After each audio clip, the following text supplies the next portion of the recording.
flag was up tonight.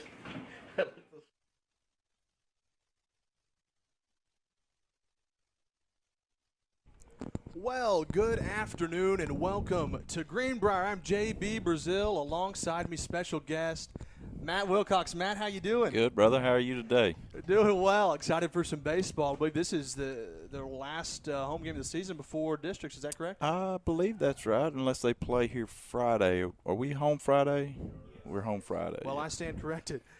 Either way, this is a big conference matchup. I know we're in fourth place in conference play at the moment, right ahead of Mountain Home. Alma's in seventh place. This is a good opportunity to really try to separate yourself from the fifth place spot heading into districts, or heading into the regionals. And there's a lot of tiebreaker stuff that's yet to shake out, depending on how these two games turn out. I believe Coach Cope told me already today that we could finish as high as second, or we could take the fourth spot. So we're in regardless. We're in state, but a lot of it, the seeding is going to depend on how this finishes up. Sure. A lot to play for heading into postseason. Well, let's check the lineups before we get started. We'll start with Alma. Alma batting first and playing second base will be Gifford. Batting in the second and behind the plate will be Mills. Batting third will be the pitcher Taylor. Batting in the cleanup spot will be the DH Weaver. Batting fifth and playing short will be Hatcher. Batting sixth and playing third base will be Hayes. Batting seventh will be the center fielder Anderson. Batting eighth is the right fielder Holt. And batting ninth will be the left fielder Mockin. So for Alma, it'll be Gifford, Mills, and Taylor, Weaver, Hatcher, and Hayes, Anderson, Holt, and Mockin. And the pitcher Taylor will be on the mound. And for Greenbrier, as we get ready to go, Garrett Fitz will lead it off and play shortstop. Jackson Anderson will be the first baseman. He'll bat second. Jordan Husky's the DH batting third. Keaton Willie will bat cleanup, and he'll be in left field. Paxton Flagg batting fifth and playing right field. J.D. Zachary behind the dish will bat sixth. Reese Jones at third will bat seventh. Thatcher Strax in center and will bat eighth. And the first pitch is popped up foul here over us. Reed Nixon will bat in the 9-hole. He'll play second base, and left-hander Isaac Holst will be on the mound. 0-1 the count as the first pitch was fouled back there by Gifford. Holst kicks and brings the 0-1, and it's skied into shallow center. Strack coming in, draws a bead on it, camps under it, and that'll be the first out here of game number one. What a beautiful day for baseball. Got a little wind blowing out to the left. Oh, yeah. It's going to be tough to hit one out that way. You're going to have to get a hold of it. But, Matt, one thing that we've noticed when we've seen Holst and Husky pitch, they're both dominant pitchers. They're the kind of guys that will really help you in the postseason. As the first pitch here to Mills is fouled off to the right side out of play, strike one. Yeah, JB, going into the state tournament, that's one thing that the seeding is going to really affect the matchups, because I feel like our 1 and 2 guys, and even with Whitley as our third guy, our pitching staff can keep us in most ball games. Sure. As that one's waved and missed, 0-2. Yeah, and to that point, that's something that your bullpen guys are going to have to be there. To go deep in state, you got to have good starting pitcher. There's a ground ball to short. Fitz is there. He scoops it up, throws to first. Quickly, 2 gone. Here's Holst coming out the gates, pitching well. And there are 2 away. But, yeah, we have the starting pitching to go somewhere. It's where the bullpen's going to have to come in, pick up a little bit. That's right. But from our point, I know I'm a little biased, but Holst and Husky have been a dominant duo of anybody in conference. Yeah, the last doubleheader we played here, they combined to throw a one-hitter in both ball games, so pretty dominant.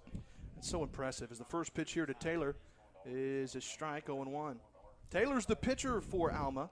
Bats from the left side against the lefty Holst. He's working quickly, and he's swinging a comebacker. Holst is there. He flips to first, and a 1-2-3 opening inning there for Isaac Holst. He's as dominant as ever. He puts them up in order, and we played a half inning of baseball. Alma goes 1-2-3, Matt, as we get set for the bottom of the first. Tell us a little bit about Between the Mats. Yeah, man. So me and Matt McJunkins work at ASI, and they've provided us with equipment to do a podcast this year, and so we've started a high school sports podcast, Arkansas High School Sports, and started off about midway through football season, and kind of got our feet under us. And good place to start. Yeah, exactly. Lots to talk about. So this year's been a lot of learning in trying to get our head wrapped around everything, and just a lot of information to get out. And I think I think people have enjoyed it just because there's not an avenue to go to get that kind of information. So We have a lot of fun with it. We put out a lot of stats and a lot of records and information and things like that, but we also have a lot of fun. So, sure. Well, that's the most important part. Yeah. You know, and we've talked about this before, Matt. You know, you have Hootens.com. You got a couple of avenues for your main sports, football, a little bit of basketball, but you guys really – y'all cover a lot of areas that really it's kind of uncharted territory from a standpoint of not really anybody does what you guys do. Sure, and we just want to give these kids some exposure. You know, everybody likes to get their name called and be recognized, and so you know we go over wrestling, state wrestling champions, the soccer, any high school sport, we try to give them a little love. So. Y'all cover it all, which is good. I mean, that's something that, you know, if you're doing something that nobody else is doing, you're going to get a little bit more exposure, and you're going to make a lot of people happy. As we get set here for the home half of the first, Alma went 1, 2, 3. That was a pretty efficient outing there by Isaac. What did he throw, 6, 7 pitches? Yeah, I think 7 tops. Yeah. A lot of weak contact. That's what you want from your pitcher. The pitcher for Alma is Logan Taylor. He's a left-hander. He was the guy who grounded out to the pitcher to end the top of the first. For Greenbrier, it'll be Garrett Fitz, Jackson Anderson, and Jordan Husky. The cleanup hitter, Keaton Whitley, will bat if anybody reaches. It's a beautiful day for baseball. You mentioned it earlier. Yeah. It looked earlier in the day. It was a little overcast, a little cloudy. Thought we might get some little showers. I think we started a little bit early today. Try to beat some weather coming in later this evening, but right now it's beautiful. No doubt about it. As Garrett Fitz will lead it off here against Logan Taylor. Taylor kicks and brings the first pitch. And Fitz grounds it through the hole at short and into left field. First pitch swinging. Fitz rips it through the 6 hole. And Greenbrier opens the game with a leadoff single.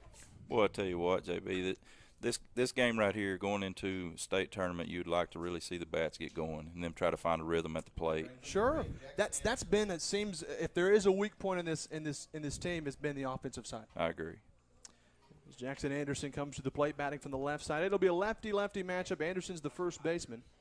Fitz gets his lead over at first. Taylor gives him a look, and now will throw that way. Fitz is back in, standing up. Alma will play a double play depth up the middle. The third baseman was creeping in a little bit. Now he seems to play even with the bag. Taylor comes set, working from the stretch. He'll throw over to first again. Fitz doesn't really have a big lead. I'm not certain.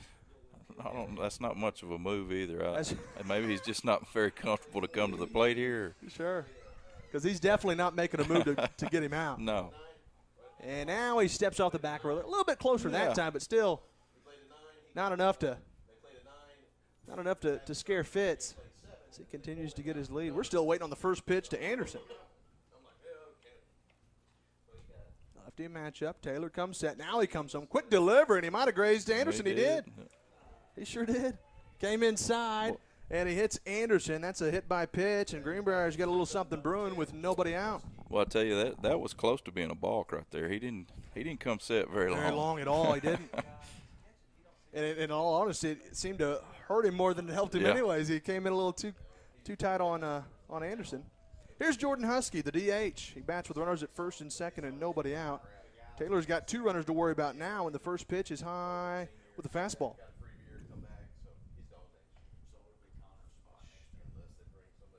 One ball, no strikes to Jordan Husky.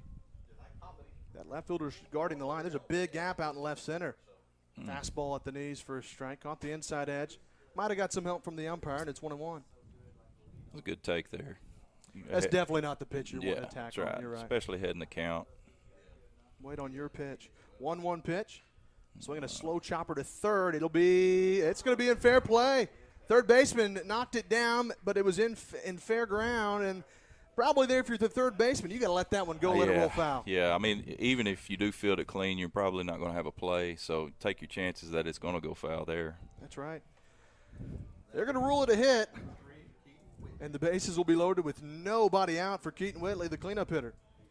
So Taylor, they gave up a single into left field. Fitz let it off with a ground ball base hit through the 6 hole. He hit Anderson. Husky with a little infield single, and now Whitley with the bases juiced has got a chance to break the scoreless tie with nobody out.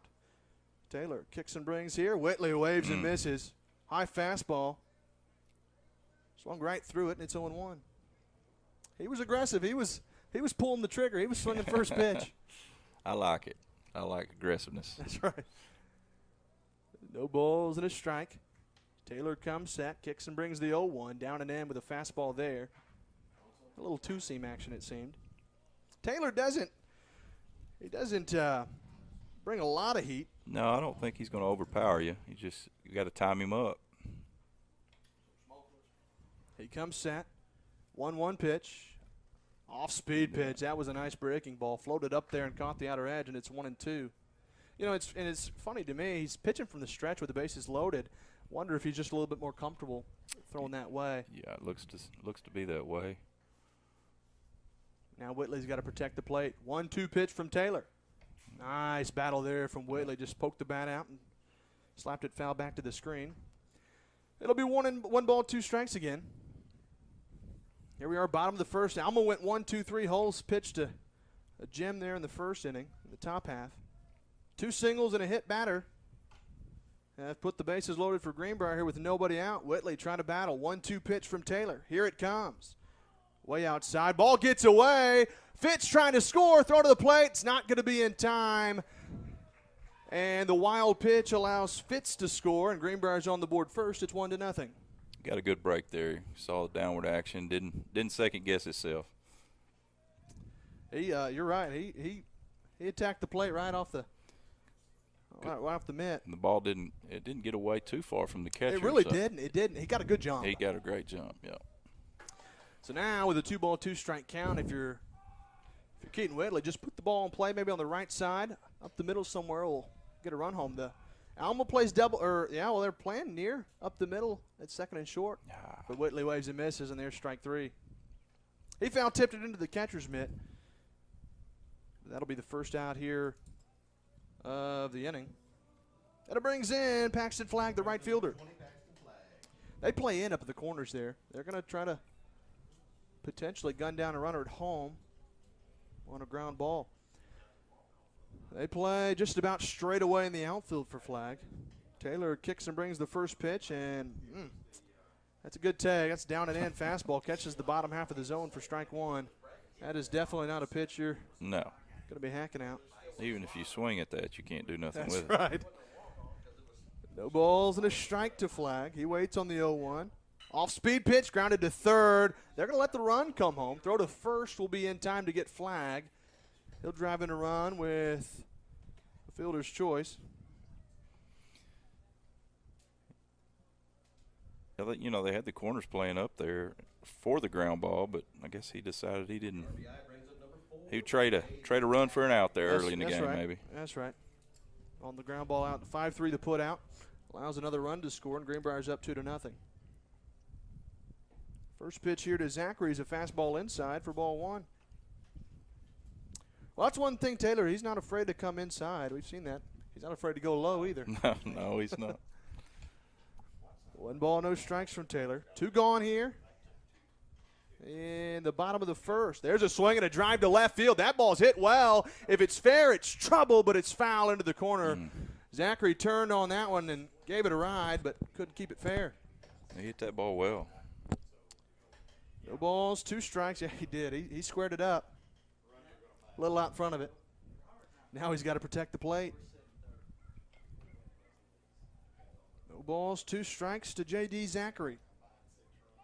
Huskies over at second base. And the 1-1 side. 2-1. 2 balls and a strike to J.D. Zachary. Huskies over at second base. Greenbrier scored twice on a couple of base hits. 2-1 pitch to Zachary. Off-speed pitch. Nice pitch. That was a good pitch. Zachary, he was guessing fastball. Probably not the pitch you're going to be sitting on anyway. Right. Now the count's even at 2-2, and if you're Zachary, you got to protect the plate a little bit. Battle if it's close. Taylor gets his sign. Now he comes set. Gives Husky a look at second. Kicks and brings the 2-2. Foul tipped into the catcher's mitt, and that's strike 3 on Zachary. So Greenbrier gets on the board, though. They score twice off of Logan Taylor. 2 base hits, a hit batsman, but after an inning of play, Greenbrier leads it 2-0. And we'll head to the top of the second.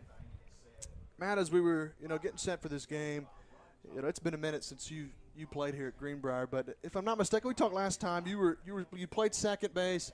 You're more of that two-hole guy. Is that correct? Yep, that's right. You know, you see how the game has evolved over the years. It seemed like, you know, and you see this more at the collegiate level, but it seems like of late you see a lot more power guys. A lot more teams are transitioning to more for the pop. They'll take the lower batting average, right. But if you can go yard, and we're seeing that a lot of times, even sometimes at the high school level. Sure.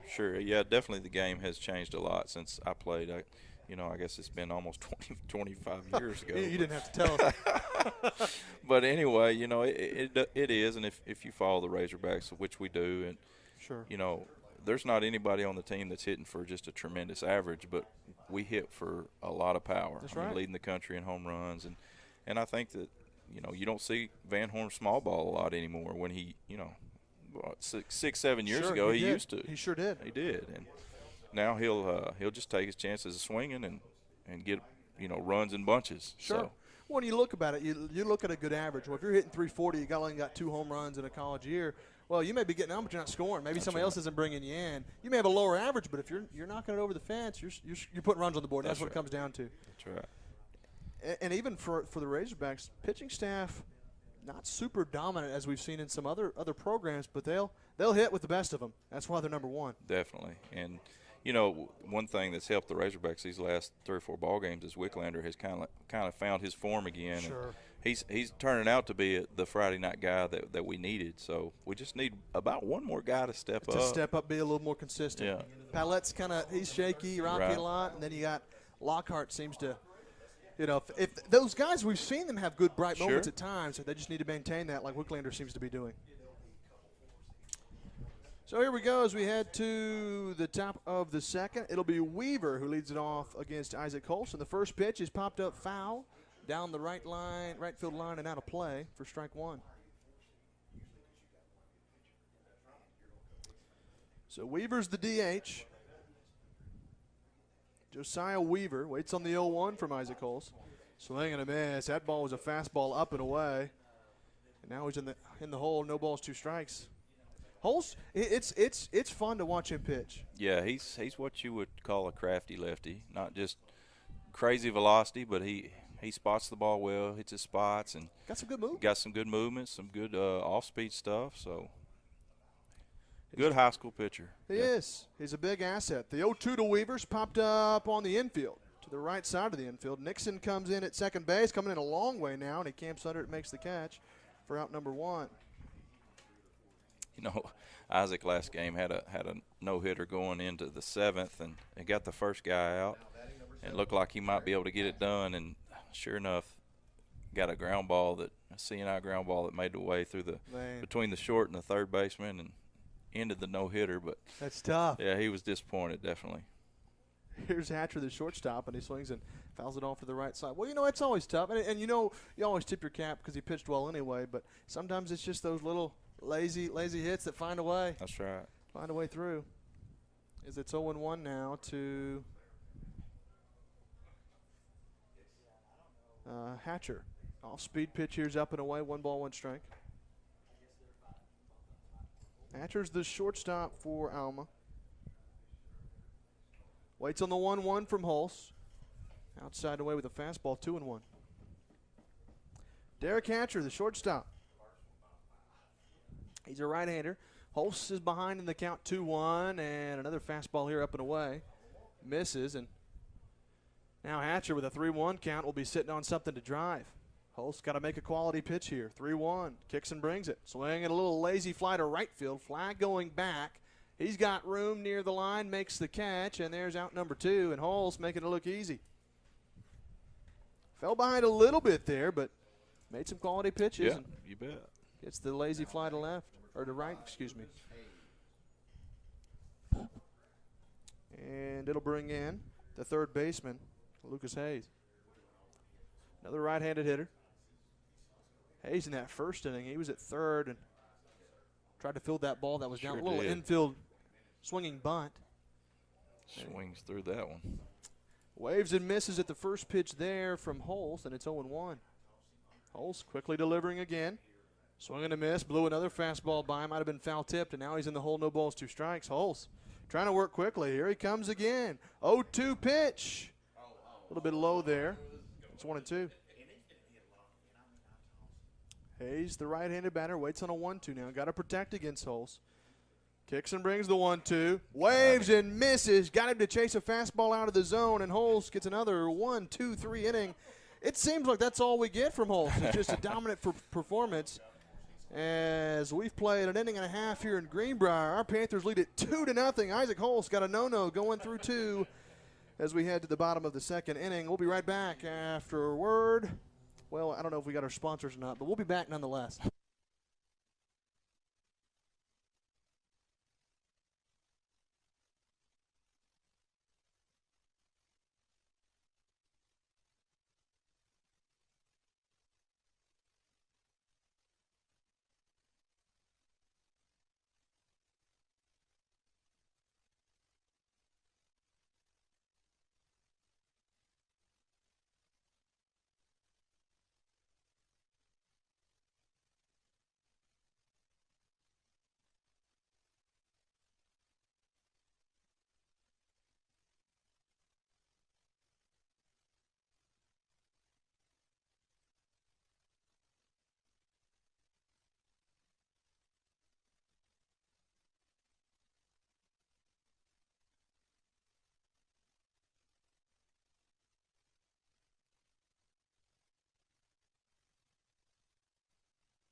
There we go in the bottom of the second inning. It'll be Logan Taylor to deliver here to Reese Jones. And the first pitch is a strike.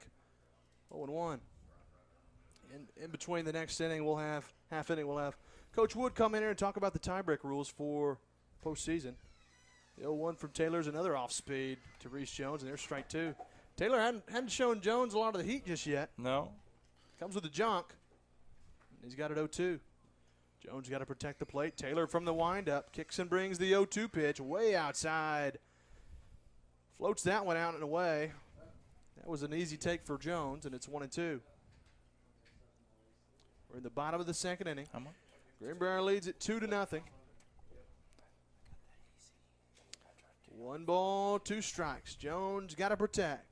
Taylor delivers, swing and a little flare on the infield. Shortstop comes in. That's Hassard. He makes the play for out number 1. Looks like he got that one off the handle a little bit.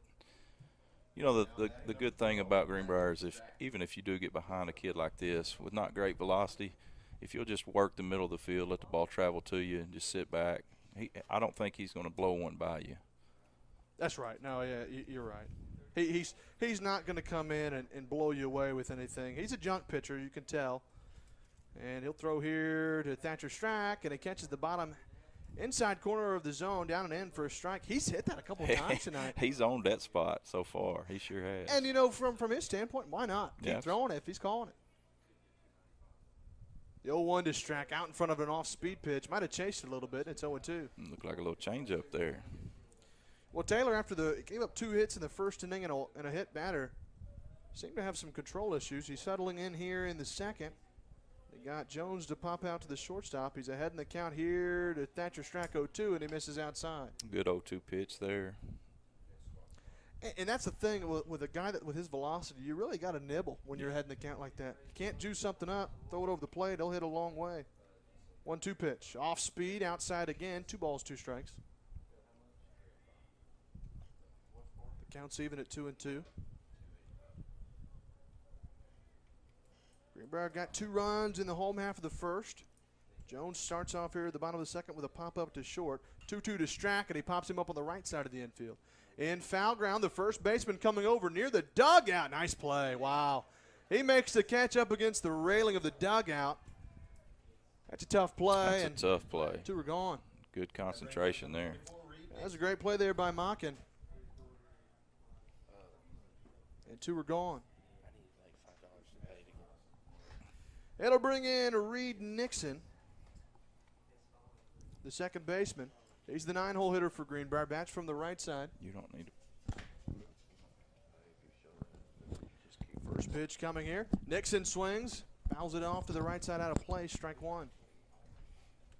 Reed, a junior, getting the start at second base tonight. Had a good night the other night at Benton. I think he was 3 for 3 at the plate.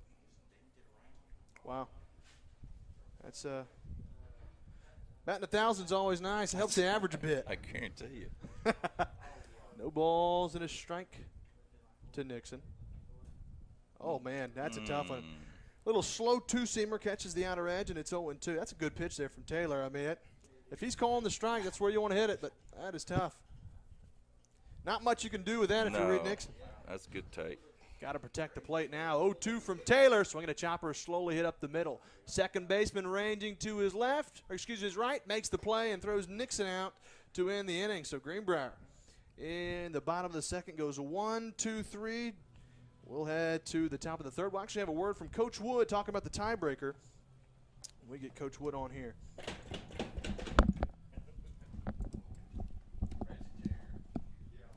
Well, Coach Wood, how you doing? I'm great. How about you? Doing well. It's a great day for some baseball. Oh, it's beautiful.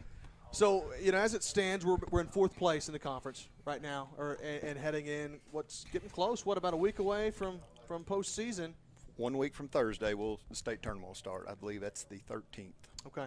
So talk to us a little bit about seeding, tiebreaker stuff. What does all that look like compared to the regular season stuff? So we know a few things. We know Van Buren's the number 1 seed coming out of the West. And right now, Russellville and Greenwood both are tied with, I guess, is it 10 wins? It's 8 or 10 wins. What is their total? Let me look. I just had it pulled up. They are 2 games ahead of us. Yes, they both have 10 wins. We have 8, but they are finished playing and we're playing today. So obviously a few different scenarios. If we lose either game today with Alma, we are automatically the 4th seed. Russellville would be the 2. Greenwood would be the 3. We are locked in, even if we got swept today. We're locked in because of our tiebreaker over Mountain Home. But if we were to sweep Alma today, that would create a 3-way tie for 2nd, 3rd, and 4th place between Russellville, Greenwood, and Greenbrier. So it's all going to come down to total of runs we win by in the 2 Alma sweeps if we were to sweep them. And we would need to sweep them by a total of 6 runs to get the 2nd seed. If it was 5 runs, we'd have to go to a coin flip with Russellville. And if it was less than 5 runs, then it would be Russellville 3rd, we would be Russellville 2nd, we would be 3rd. So lots of different scenarios and run score matter. If this game is 4-0 in the 6th inning, we're going to try to get another run. Absolutely. As Holes gets the strikeout there on Anderson, that's the first out. So as it looks, really, we just need to outscore Alma by 6 today and go home happy with a 2 seed. Is That's that right. correct? If we sweep today, we'll be the 3rd seed. And if we sweep by more than 6 runs, we'll be the 2 seed. So first of all, get those 2 wins. Obviously you want to finish conference strong and finish tied for 2nd, but sure. try to get any runs when you can. Just like that first inning, you hate to leave 2 runners on base, even if it's first inning, because those runs could matter. And they did matter. We're in this spot because we only beat Valonia, who's last in the conference, by 1 run each game. Wow. One of the Siloam games, we only won by 3, and would have benefited to win by a few more. But Mountain Home last week, we beat them by. I guess we beat them by 1 both games, or the 2nd game we won 1-0. So we've left some runs out there, and but that's okay. The wins is all that matter, So as we head to this game, do you think those guys know what the task is ahead, or? I don't know if Coach Cope has told them the run differential or not. They know they need to sweep to have a chance at the 2nd seed. I don't know if they know what the total runs is. He probably didn't tell them, just said win by as many as you can win by, which sometimes, a lot of times only been 1. But, that's right. A win is a win. And let's be honest, we're talking about high school baseball. Sure. The seeding, it's always nice to be a high seed as you can, but in high school baseball, that first day of the high school baseball tournament, there are going to be a bunch of really good pitchers pitching, and you will see more 4 seeds beat a 1 in high school baseball than any other sport for sure. Sure. It's all about the matchup, and if you got a guy that can throw, maybe in our case, being a 4 seed, we got 2 guys that can throw, Husky and Holes. That's right. We've got some good on the bump, and from the pitching standpoint, we really are probably quite a bit of step above than most people in the conference. We feel like we have two number one pitchers. You know, I think anybody would be happy to pitch Hulse or Husky in day one.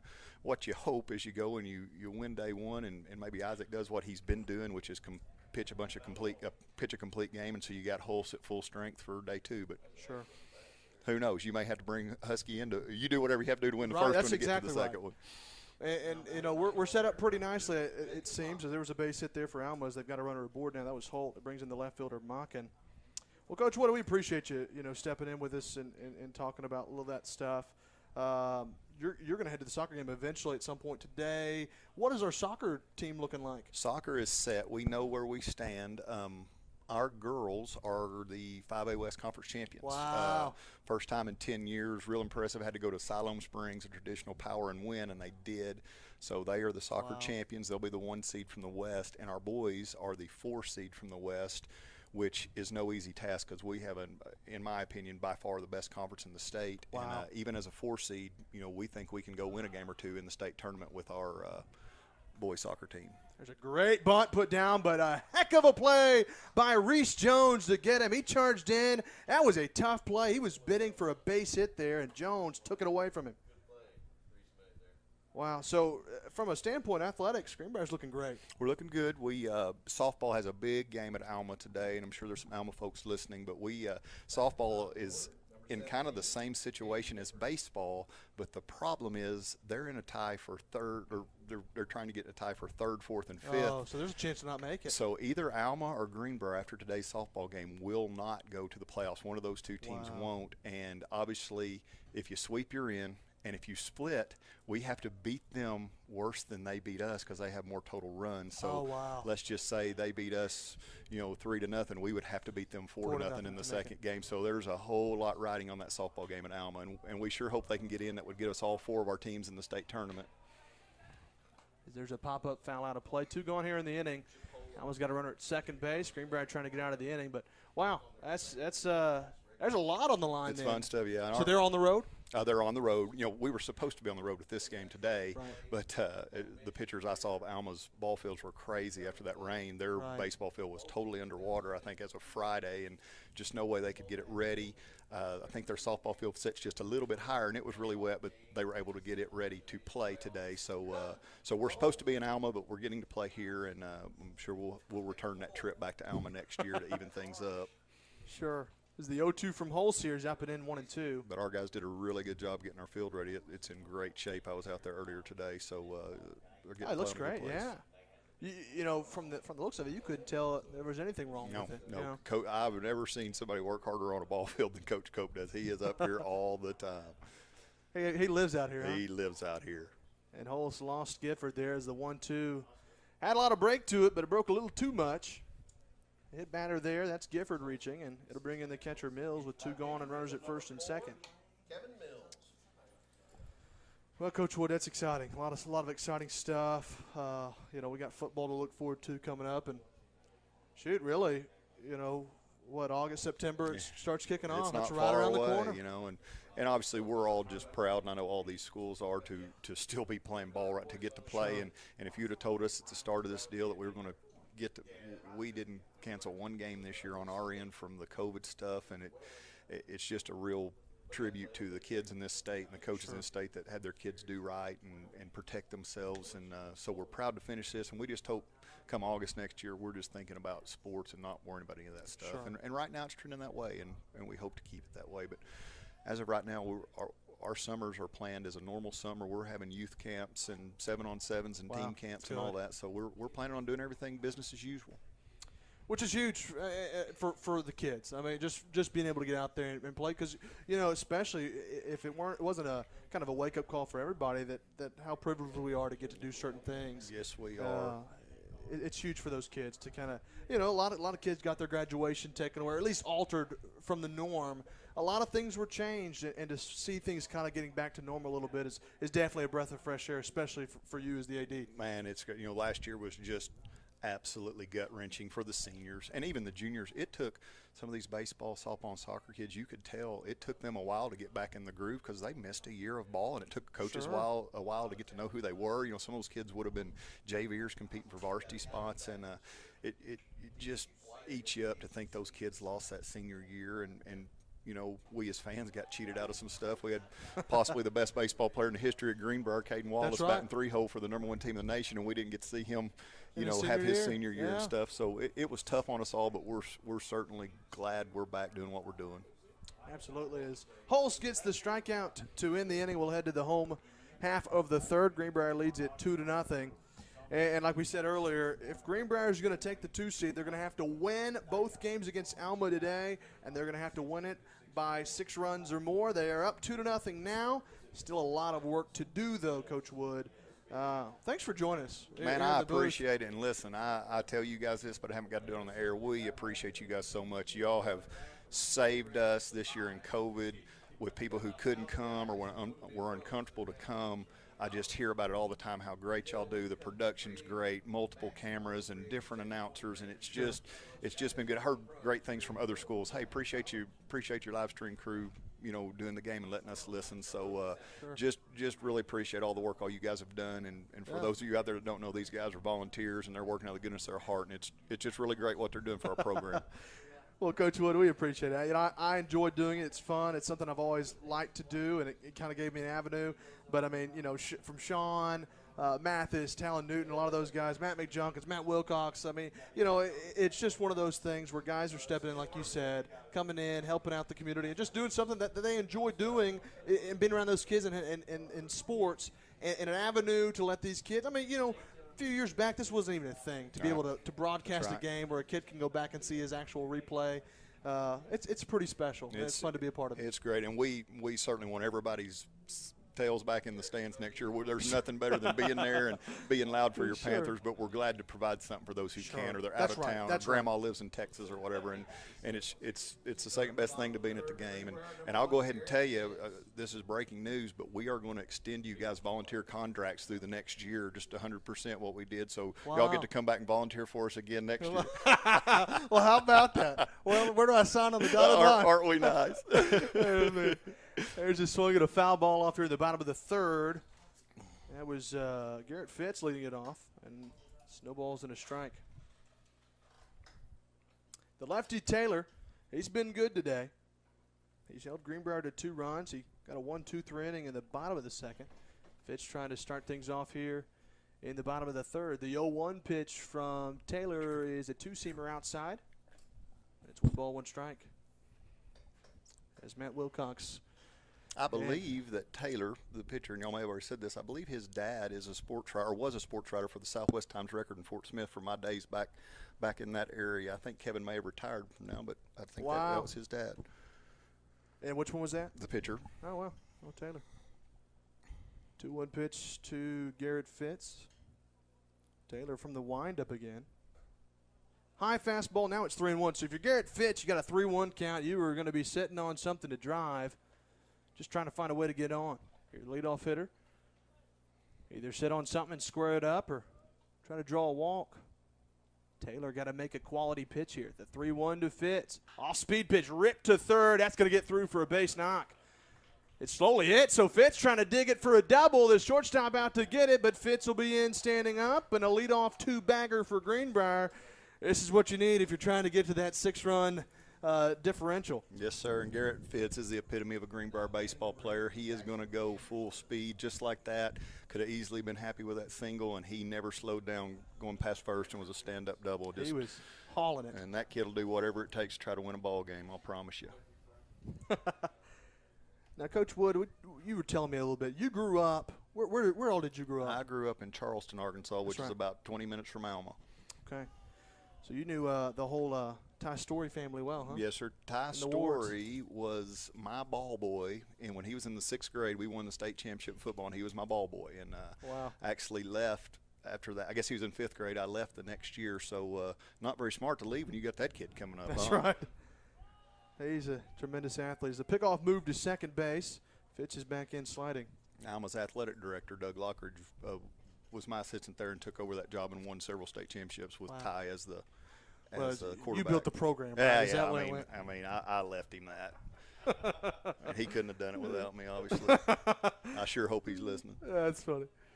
Well, thankfully we've got it recorded, so at some point he can go back in here. Share the link. That's right. That's right. 1 ball, no strikes to Jackson Anderson. Anderson was hit by a pitch on the very first pitch he got from Taylor, so that's only the second pitch he's seen in the game today. Waits on the 1-0 from Taylor, and that was outside for ball 2. Jackson's had a good year for us, and got hurt his thumb, and was a catcher and hadn't been able to catch for us, but he's had a good year at the plate for us. Sure, plays a good first base as well. Yes, he does. Yes, he does, and he'll be an asset to the Euler baseball team, that's for sure. 2 0s up and in, 3 balls, no strikes. So is he committed to? Yes, sir. He's committed to UALR. Wow. Go play for Coach Curry over there, and Chris Curry. Wow. Yes, sir. They got. He's Curry's been just a good coach from his time at the U of A with Coach Van Horn. I mean, he's just he's a good coach. Yep, he's done a really good job with that program, and I think Jackson will fit in really well. And I think Coach Curry's a pretty hardcore coach. That'll get on you pretty good, and Jackson's definitely used to that with his coach/father here at Greenbrier. Waiting on a 3-0 pitch from Taylor. Probably will be taking all the way. He does. It's down and away, and Anderson draws the walk. So Anderson's been aboard both times. First time by the hit by pitch. Now he walks here, and there's runners at first and second with nobody out for Jordan Husky. Husky had an infield single his first time up. He's got ducks in the pond now, trying to drive in a run here with a base knock. Taylor's got to be careful. Husky's got some power. He's in the meat of the lineup now. First pitch. Husky squaring as if to bunt, pulls the bat back and takes it inside for a ball. I think Coach Cope is willing to do anything to move runners and score a run this year. We, this is our 3-hole batter, and sometimes you don't see a 3-hole batter square the bunt. But, we haven't been just tremendous at the plate lately, and we're willing to do anything to move runners, and we'll hit and run. We'll try to steal, and sometimes it'll bite you, but sometimes it'll generate something for you. There's a swing and a high fly ball to left, medium depth. Left fielder comes over, camps under it, and there's out number 1. Husky got a hold of it, but he got under it a good bit. And there's out number 1. Brings in the cleanup hitter, left fielder Keaton Whitley. We saw Whitley hit a bomb against Siloam. Hit a bomb and hit one off the fence the time before, the time after, too. And he's moved his way up in the lineup, started down at the bottom, and he's moved up to the 4-hole. Just a tremendous athlete as well. And Keaton's a guy that's going to have to pitch for us some, too. We've been lucky enough to get some complete games from Holson Husky, but I think Keaton's going to get called on in the state tournament if we're going to make a run. Sure. First pitch, swinging a high fly ball into shallow right field. Second baseman going out. Right fielder coming over down the line, makes the catch. Runner at third, trying to tag. Fitz to third. The throw gets away. Fitz is going to try to score, and they're not going to be a play anywhere. Fitz with the aggressive base running. He scores on the error, and it's 3-0 Greenbrier.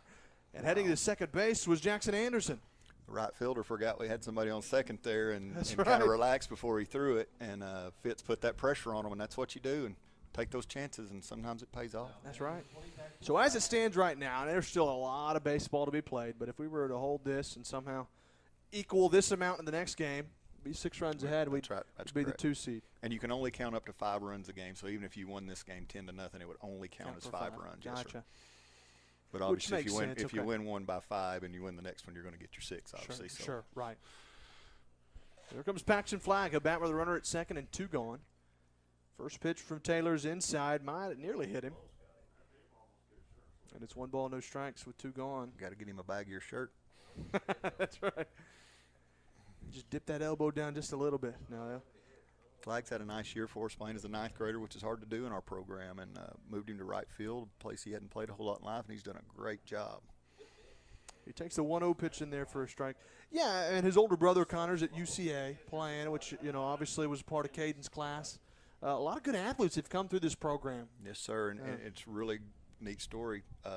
Connor did the exact same thing that Paxton did. He came up, he's a good catcher, but we needed a right fielder his 9th grade year, and he went out there and played it great and hit it, and got the job there to start of the year. Said, hey, let's see what the kid can do, and he never let it up, and probably started every game of his career here. Wow. So hopefully Paxton does the exact same thing. It's a 2-1 count now against Taylor. Logan Taylor kicks and brings the 2-1. Checked his swing.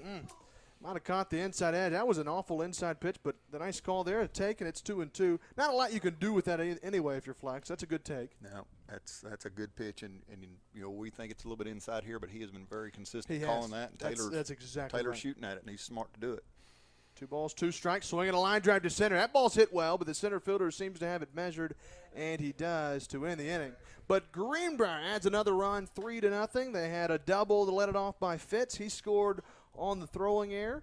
We've played 3 innings of baseball. Greenbrier leads it 3-0. But back to your point, the umpire, absolutely. I mean, that's the thing as an umpire, no matter where they're calling it, if they're calling it consistently, then it's easy. You just got to adjust to the zone. Absolutely, and I feel like he has been, and now everybody's seen him once. They need to know, and it's on you if you don't. Sure, adjust. If you strike out looking at that. That's right. If you have to just step off the plate just a little bit for that inside pitch, whatever it is, you just got to adjust to the zone. And you got two pitchers, neither one that are real overpowering. They're looking for spots, so they're both going to figure that umpire out and go right at it. Well, and that's exactly right. When you don't have a lot of velocity, you don't have the luxury of just blowing it past people. Right. You got to hit your spots and get the calls, and like you said, you got to work the umpire sometimes, and it's frustrating as a hitter when you realize, man, that's 2 balls inside or so. But and Isaac's been a master at that, of going up there and hitting his spots, and it breaks at the right time, and he'll kind of stare at you a little bit, little 140-pounder up there that'll strike you out and tell you about it. But he has had one heck of a year. That is awesome. Now, Coach, what did you play? What sports did you play? I was a 4-sport athlete, and I say that. Baseball, I was not very good at baseball. I ran bases for them because I needed a fast guy. But I played football, basketball, ran track, and then a little bit of baseball. I'd go to a track meet and come back and run the 6th or 7th inning or something. But small school, you gotta do that. Sure. 4th inning for Alma, number 22. Got to do your job. Logan Taylor. Well, to bring in the pitcher for Alma, Logan Taylor. It'll be Taylor, Weaver, and Hatcher who will bat here in the 4th. Hayes bats if anybody reaches.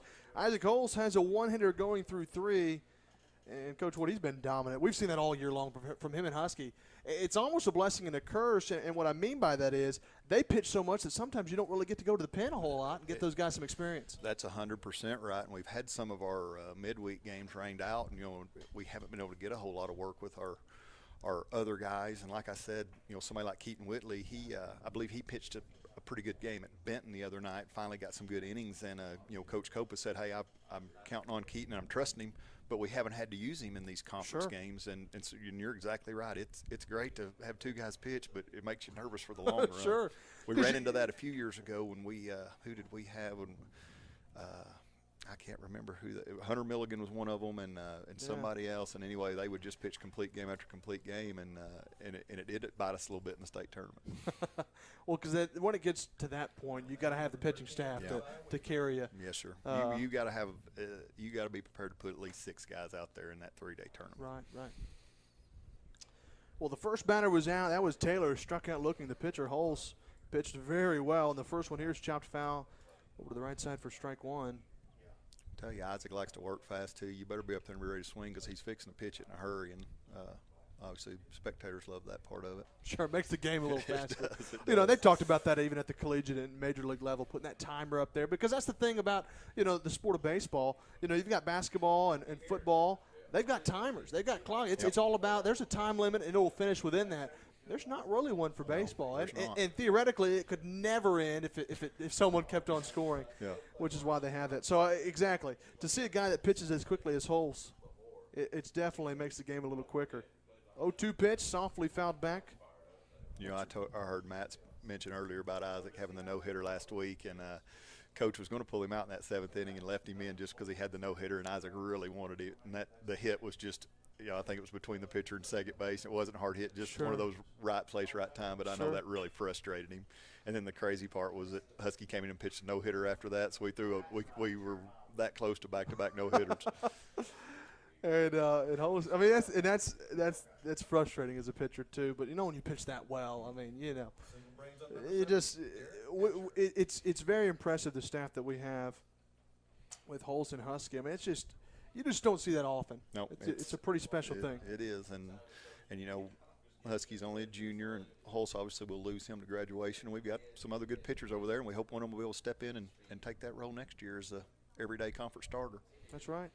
Playing doubleheaders forces you to develop your pitching staff, and I think it's very, very beneficial for our conference because some conferences don't do it to build your depth. Because if not, you could go Husky Hulse every conference game if you wanted to. Swinging a ladder to right, caught by Flag, trying to double him off, and they got him. The tag by Anderson. How about that? Nice play from Paxton Flagg, kind of on cue. We talked about him just coming in, finding a spot in the lineup, making plays, then he's contributing, doing his job well. Yeah, he looks like a natural out there, and once again has been more of a third baseman, catcher, first baseman is all growing up and get in where you need in it. And I compare that to Caden Wallace at the Razorbacks. He's playing right field right now and never played right field in his life. Yeah. And he's starting at right field and doing a great job, and Paxton's doing that on this level. And that's great play right there with a freshman, and the awareness to know right when he caught that thing, fire it to first and double him up. Get him. Well, and that's the thing, too. You know, you see if you're an athlete able to play, you just got to be able to contribute and do what you're called upon to do.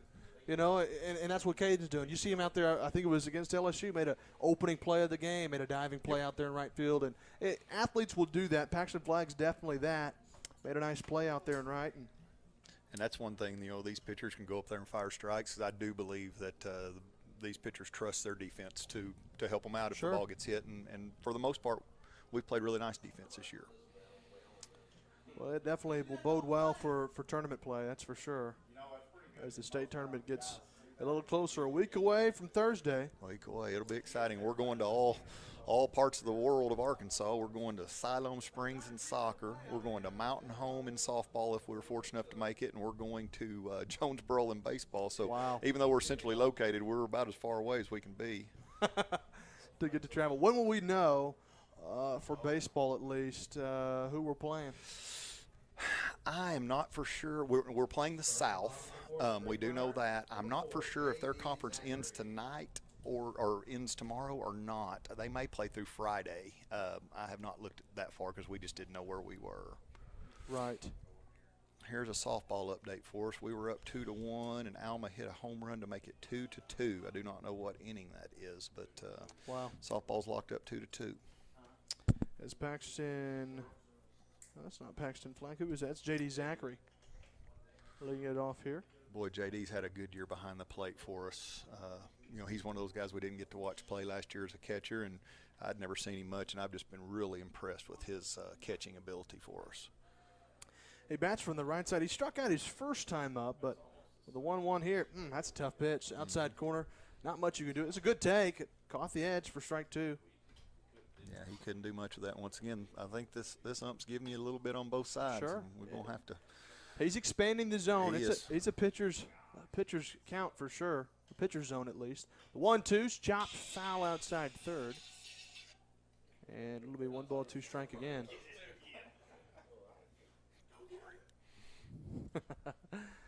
1-2 to J.D. Zachary. So, Coach Wood, what all goes into your life as far as when the summer hits and it seems like sports have slowed down a bit? Is there still a little bit of work that you do, or?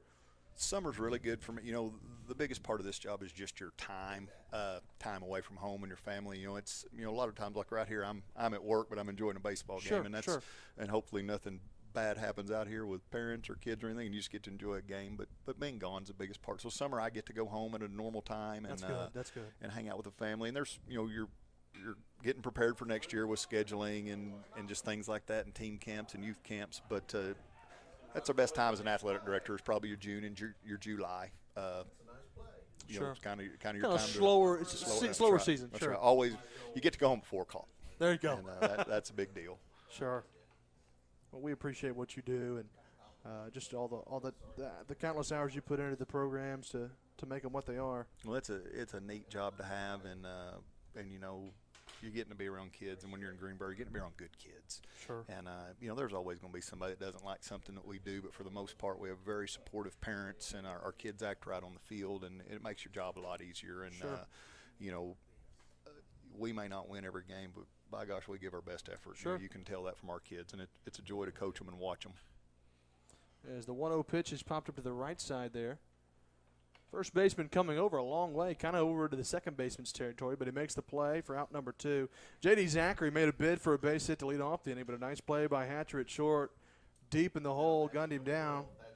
So 2 are gone now. Reese Jones with the pop-up, and it brings in Thatcher Strack. Strack, he popped up to the first baseman his first time up, batting here against the lefty in a 3-0 ball game. Here in the bottom of the 4th. Off speed, or it looks like a fastball actually, a little bit high for ball 1. Alma's playing just about straight away in the outfield and up the middle. the 2 innings we've gotten the leadoff runner on, we put some pressure on him and gotten some runs. But when he gets that leadoff batter, he's just kind of mowed us down a little bit. Sure. He's definitely, he did that in the second inning after a rough first, had a rough third, seemingly pitching well here in the third, or in the fourth. Falling behind Strack a little bit. The 2-0's waved at a missed, and it's 2-1. Good cut. Just came up empty. Not a bad look at all. That ball had a little bit of tail to it as well. Seemed like a little two-seam action, rolling away from Strack. 2-1 the count to the Greenbrier center fielder. 2-1 pitch, chopped to third. Hit pretty hard, but the third baseman makes a play on 2 hops. He scoops and throws, and Greenbrier goes 1, 2, 3 in the home half of the fourth. We played 4 innings in Greenbrier. Our Panthers lead at 3-0. We'll head to the top of the fifth.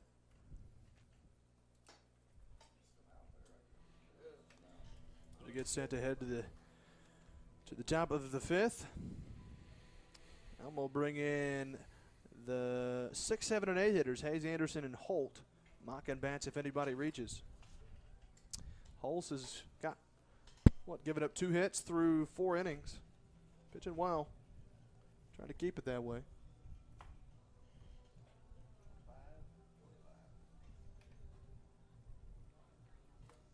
Now the soccer team, is it the boys and girls are playing tonight, correct? Yes, sir. And are they playing for anything at all? No, absolutely nothing on the line. The girls, and we're playing boys first over there. Boys are 4 seed no matter what, and girls are 1 seed no matter what. We playing Greenwood, and we swept them last time we played them. So hopefully we can do the same, keep the momentum going. Both teams have been playing really well here towards the end, and they're going to pick up some game. Everybody's looking for some games here towards the end because you don't want to wait. You don't want to go from Monday to next Thursday without playing. So sure. I know baseball, I don't know, you all may have talked about this, but baseball has added, we're going to play Batesville at home on Friday at 4:30, okay. And then we're going to go to Cabot on Monday. Just a good time to both let good your pitchers programs. get good teams that'll be in the playoffs. Let your pitchers get a few innings in and your batters stay focused. So those will be two good competitive games. Lucas Hayes will lead it off for Alma here at the top of the fifth. Holtz has got 2 hits, has always given up through 4 innings of work. He's got 4 strikeouts as well. And the first pitch to Hayes is over but low for ball 1. 1 ball, no strikes to Hayes. Well, yeah, that's good. I know Sean and Talon are over at the soccer game.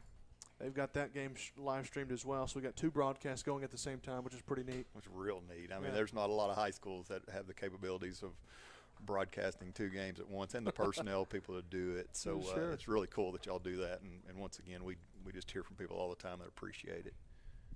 Well, it's a lot of fun. The 1-2's tapped foul back to might have been off the catcher. And Sean's oldest son played soccer, so he has a little bit of background in soccer to know what he's calling there.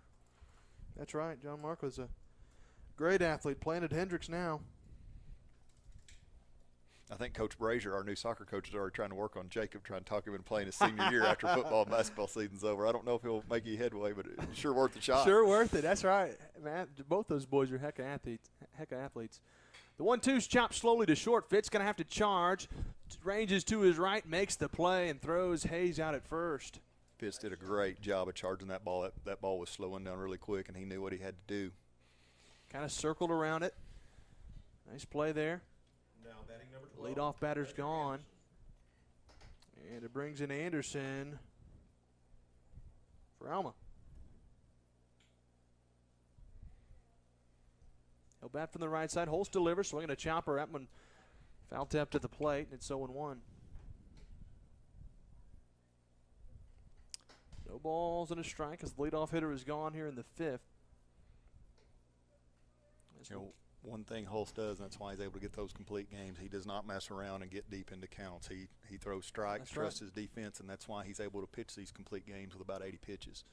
He gets ahead of the hitters. That's right, 0-1. I mean, when you're throwing 80 pitches in a 7-inning game, you are working very efficiently. The 1-1 pitch from Holtz to Anderson. Kicks and brings it. A little bit low there with the fastball, and it's 2-1.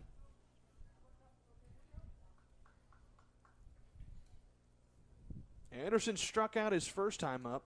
He's worked the count to 2-1 here against Holtz with 1 gone. Swinging a foul ball over the first base dugout, and it's 2 balls, 2 strikes. You know, I'll tell you something people don't think about, but we're worried about scoring runs if we can win this game and being the home team. We won't get to bat that last half of the 7th inning if we have a lead. So really, we've only got 2 more innings to try to get runs. That's if right. we can hold on here to keep them scoreless. There's a We need to do curveball there from Holtz, strikes him out. So, there's a strikeout there from Holtz. Pitching's doing fine, doing well, what it's supposed to do. Just would like to see a little bit more offense. Yes, sir. Strikeout brings up number 8, Zach Holt. And when we've gotten runners, we've done something with it. We just got to put that pressure on them. That's right, as Holt waves and misses at the first one for strike 1. 2 gone here in the top of the 5th. Holt with a single. He had the first hit of the game, rather. Waits on the 0-1, swinging a pop-up down the right field line. Flag and Anderson give chase, but run out of room and hits off the fence. Couldn't get there in time, and it's now 0-2. So if you're Isaac Cole's got a chance to get Holt right here. Holt's the right fielder. He singled through the 6-hole back in the 3rd. He's down in the count, no balls, 2 strikes now as Holtz is coming ready to go. 0-2 pitch. Floated that one. Might have slipped out of the hand a little bit. Curveball was up and away, and it's 1-2. Yeah, he's wiping that hand. He's done that a couple times. Maybe sweating is a little warmer than it has been. Sure, couldn't get the grip that he wanted. 1-2 pitch. Fastball, swing and a miss. Got him to chase that one. Holt down on strikes, and Alma goes 1-2-3 in the 5th. We'd love to see the offense get going, like we said, Coach Wood, to try to chance to jump ahead a little more. It's 3-0 as we head to the bottom of the 5th. Yeah, and I believe we're in the top of the lineup, too. That's where That's right. I think we've done our damage. I know Fitz scored 2 of our runs, so this is the chance right here. We need to take advantage of it. It is. It'll start off with Reed Nixon. It'll be the 9-hole. Then we'll head back to the top of the order, Fitz and Anderson. So the meat of the order is coming up. Nixon grounded out to second base his first time up. Fitz is 2 for 2 with a single and a double, and Anderson's walked both times. I'd like to see Reed getting a chance to play. He hasn't been in the starting lineup a lot this year, so I hope he can do something with his opportunities here. Love to see him find a way to reach. He's got good speed, like you said, so maybe, if he can lay down a bunt and get down the line, he's got the speed to do it. Yeah, I'd love to see. I think it'd be tough on him right now where they're playing if he laid one down third baseline. Well, that's right. That third baseman's been playing back all game. Got a left-handed pitcher. Just a bunt wouldn't be a bad thought. Not at all. And it's funny in a normal game, you're sitting there thinking, hey, just win the game. That's We're right. up 3-0, it's okay, but we got to score some runs. That's right. It makes you think differently when you have things like this on the line. And it's kind of goofy to say you got to worry about points to win, but you have to have some type of tiebreaker in situations like this. Sure, so you'd rather do that than a coin flip or a vote or something. So. No, you're exactly right. At least give it in some way something that the kids can control. That's right. That's exactly right. So if it's up to us to get them. So here we go. Reed Nixon will lead it off in the bottom of the 5th inning. It'll be Nixon, Fitz, and Anderson. Jordan Husky will bat if anybody reaches. Greenbrier in the bottom of the 5th inning. Number 24. And Reed Nixon. Third baseman's going to stay back. I'd probably play him a little closer, being a little guy playing 9-hole, but let's see if we try anything. He's not even playing with the bag. No. He's behind the bag there. Nixon standing in, waiting on the first pitch from Taylor. Not showing any bunt just yet. No. He's going to swing, and he swings and pops him up on the infield. Foul ground, catcher off of the mask. Got to make a tough play up against the fencing, and he makes the play for out number 1. Popped up foul. Nixon chased the first pitch, and he fouls out to the catcher. And it'll bring in the top of the order, Garrett Fitz. Number 1, Garrett Fitz. Fitz is the shortstop. He's 2 for 2 today. He singled and doubled. He'll bat from the right side against Logan Taylor. Taylor, the lefty. Dixon brings the first pitch, and that one's chopped down the third baseline, foul for strike 1. Taylor has not given up any, big long doubles or anything. I think all of our hits have been ground balls, and then our fly balls have been kind of lazy fly balls. They really have. We haven't really just roped any in the air on him. Taylor, he's done a good job. Yes, He's he kept has. us at bay. The 0-1 pitch, outside and away, 1-1. He's given Alma a chance in this game. There's no question. Sure.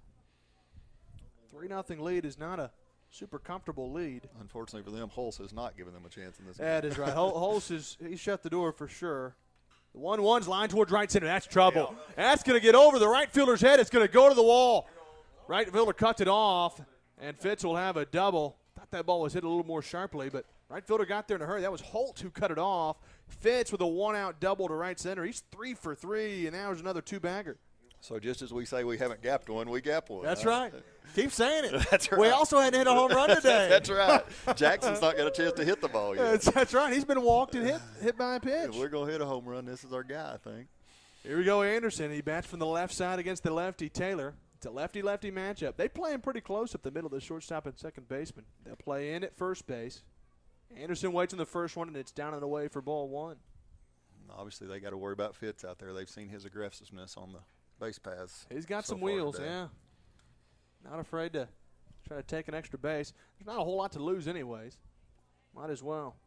1 ball, no strikes to Anderson. Taylor gives Fitz a look. Off-speed pitch is up and away, and it's 2-0.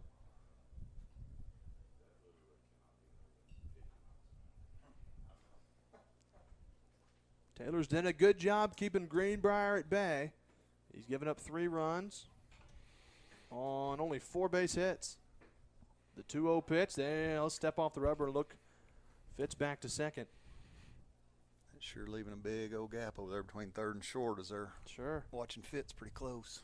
There's kind of a big one between second and first as well. They're playing him close just about all the way through. It's just crazy. 2-0 pitch, just a little bit upstairs, and it's 3-0. Anderson, I don't know what it is, but Taylor has not come to him at all. Maybe. He's walked him and hit him with a pitch. It may be called a scouting report. That's right. Maybe an unintentional intentional That's walk. Right. That's right.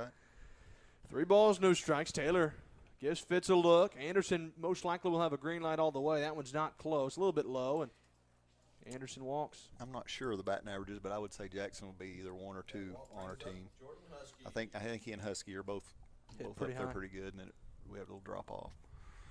Well, with 1 out, Husky will bat from the right side. He's singled in the first, and he's flown out to left field. He'll wait on the first pitch here from Logan Taylor. The lefty gives both runners a look. Now he comes home, and he hit him. Did he hit him? No. They call it. Looked like he was calling time. They're going to say it was inside ball 1.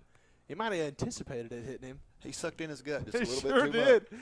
much. 1-0, and it's a 1 ball, no strikes now with runners at first and second, 1 gone for Jordan Husky. The DH, the 1-0 pitch. That one nearly hit him as well. That's the second time he's come that. I mean, goodness. He got to quit moving, just take it. That's right. You're darn right. That one might have hit him right in the knee, though. I don't blame him. 2 balls, no strikes to Husky. Taylor's missed in a couple of times. He's trying to find that inside edge, but he's come a little too far. 2-0 pitch here. That one's down and in again, 3-0. That one wasn't as close as the other 2, but that one's still pretty far. Alma doesn't seem to be warming up anybody in the bullpen that I can tell. They're sticking with Taylor, it seems. It's 3 balls, no strikes. Husky most likely will be taking all the way here unless it's right down Broadway. The 3-0 pitch, he is taking. That was right down Broadway. Yes, 3-1. Now Husky will be sitting on something fat here. If you're Taylor, you really got to be careful because Husky can make you pay. He can. You don't want to give him that pitch you just gave right there again. 3 balls and a strike. Taylor comes home again. Good pitch. Waved and missed it. That was a good pitch. Had a little bit of run to it. Husky waved and missed, and now the count's full. Payoff pitch to Husky. With runners at first and second and 1 gone, they'll play double play depth up the middle. Taylor comes home. Runners are on the move. Swinging a shot back through the middle. That's going to score 1 run. Anderson heading to third as Fitz will come in to score on the line drive single up the middle there from Jordan Husky. That ball was smoked up the middle, and it's 4-0. Well, aggressive on the base paths there with them running, and it was inches away. Taylor almost stabbed that ball, and that would have been a double play in the inning, but instead we're scoring and got to go on third now. Well, for Alma, they're going to the pen. Or, excuse me, they're warming somebody up in the pen. It looks like Seth Cole's out there warming. They're going to come out and talk to Logan Taylor a little bit. Boy, he had just got out there. He's going to have to do a little bit more warming up than that, I think. Sure. Yeah, it'll be, wow. Well, here's the good news. We're up 4-0. Runner at third. If he scores, makes it 5-0. That's the cap on how many runs differential you can get. That's correct. That's the best we could do if we keep this up. So if you win by 5 here, then all you got to do, obviously, is win the next game because you'd win by at least 1. That's correct. So, you know. That would take some pressure off having to keep up with numbers and stuff. You just have to play to win instead of play to win by a certain number. And, you know, Alma, obviously they're 5-17. They're not going to be playing in the state tournament, but they've got a lot to play for, a little bit of pride and for the love of the game as well. And it's always fun knowing you knocked off a team that had a chance to be the 2 seed or the 1 seed. And Alma's really played well up to this point as Whitley comes into bat. He'll bat from the left side against Taylor. He squares his hit to bunt. Nice play. That might be an infield hit. No throw to first. And a nice infield bunt single there from Whitley. It's 5-0. Heck of a play there from Keaton Whitley. Laid it down. The third baseman was playing back. He never had a chance. And the inning continues for Paxton Flagg. And there you go. Whatever it takes, your 4-hole hitter laying down a bunt. That's good baseball. That is. Well, we know that those really 1 through 4, even 5, they've got some pop, but able to play some small ball like that. Been able to lay down some bunts and things of that nature. Paxton Flagg will bat from the right side with 1 gone. Taylor kicks and brings it here, and a fastball's on the inner edge for strike 1. I'll tell you talked about Alma being, I think you said 5-17, which that's not a very good record, but it's a team that's had some tough years, and they had not won a game the last couple of years till this year. Wow! Hired a new coach and have won 5, and that's progress from where Absolutely. they've been, and I'm sure the new coach is going to build on those wins and try to get them back to a competitive team, because Alma used to be a really, really good baseball school in this conference, and I'm sure they're going to be on their way back to that soon. 1 ball, 1 strike as Taylor comes set. Deal into Flagg. 1-1 pitch. Swings and fouls it off his foot. It's 1-2. Back to your point, you got to be able to get the program to where the kids younger looking up are excited to play. That's exactly right. And getting going. You can't come off back-to-back no-win seasons and expect to win the conference. You got to start somewhere, and 5 wins is a start. That's absolutely right. Well, and a couple of those were in conference play, if I'm not mistaken. I think you're right. Yeah, 2-10 in conference play. So that's an impressive deal. And I see we have a little group text that tells the scores each conference night, and they had a couple games they didn't win, but 4-3 or something close. There's that gap. Flagg, nice play, deep in the hole at short. Hatcher gloves it, but he doesn't have a play anywhere. Infield single for Flagg, and Greenbrier with 4 hits in the inning. They've got 5 runs on 7 base knocks. The bases are juiced with 1 gone for J.D. Zachary. That gap between third and shortstop's pretty big when we got somebody on second base. Oh, absolutely. Well, playing double play depth, playing back like that. Nice play there from Flagg to get it towards the hole. Yeah, Alma, their 2 wins came against Valonia. Okay. So we don't mind that here in Greenbrier, do we? That's right. J.D. Zachary leading it off, swings and lines that to center. That ball's hit pretty well, but hit it right at the center fielder. That'll score 1, though. It will indeed. And in to score from third base was Jordan Husky. It's 6-0 on the sac fly there. Did his Zachary. job. He sure did, and we've talked about this. 5's the max we can get to contribute anyway. So it would be nice to put a little extra gap there. That way, if they did Alma were to score some runs, it wouldn't affect that score differential too much. I'll tell you, we're about to get all these hits, recycle this lineup, or we'll get back to the leadoff guys here in the next inning too. That's right. This is Reese Jones here with 2 gone. Runners at first and second. Taylor delivers, swinging a hot shot to third, but he hit it right at him. Third baseman missed the tag. Did he? Oh, they got him. They said he ran out of the baseline. There's a nice play there from Whitley to avoid the tag, but he ran out of the baseline to do so, and therefore he is called out. But Greenbrier adds 3. They lead it 6-0 as we head to the top of the 6th inning. Our Panthers need to win this one and the next one to claim the 2 seed. It'll be a battle, but they're putting it all they got as we get set to the top of the 6th inning.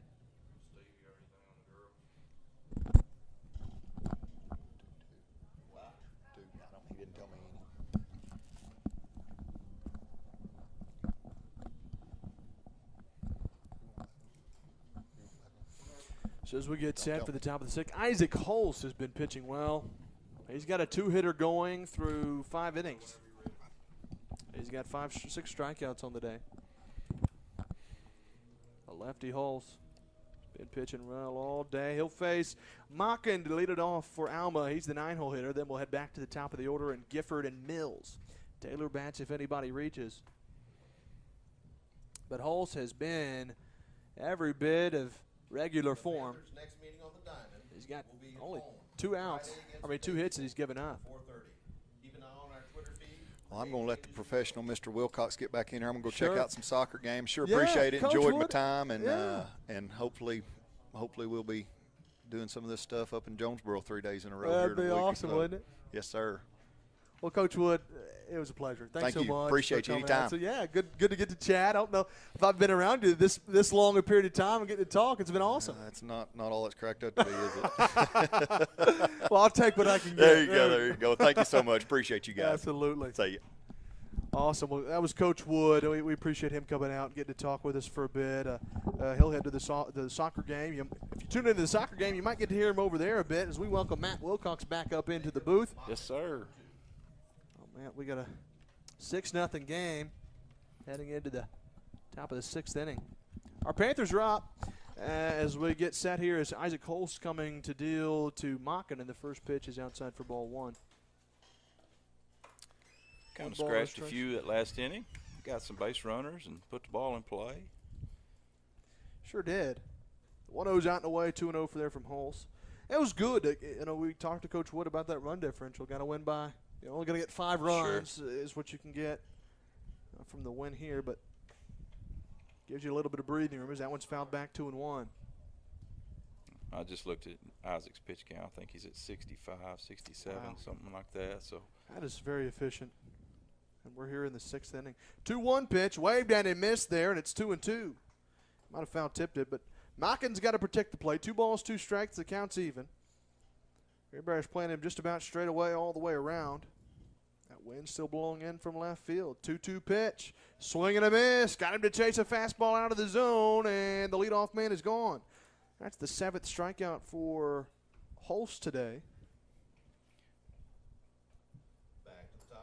Brings in the top of the order, Gifford. Number 17, Caden Gifford. Caden Gifford. He's 0 for 1 with the hit by pitch. And the first one here is a strike over the outside edge, 0-1. Nice pitch there from Holst. So he's still dealing here in the 6th inning. He's gone 5 1/3, 7 Ks. 0-1 pitch to Gifford. A little bit upstairs with a fastball, 1-1. Not a bad miss. 1 ball, 1 strike from Holst. Comes set, kicks and brings the 1-1 pitch to Gifford. Down and away with a fastball, 2-1.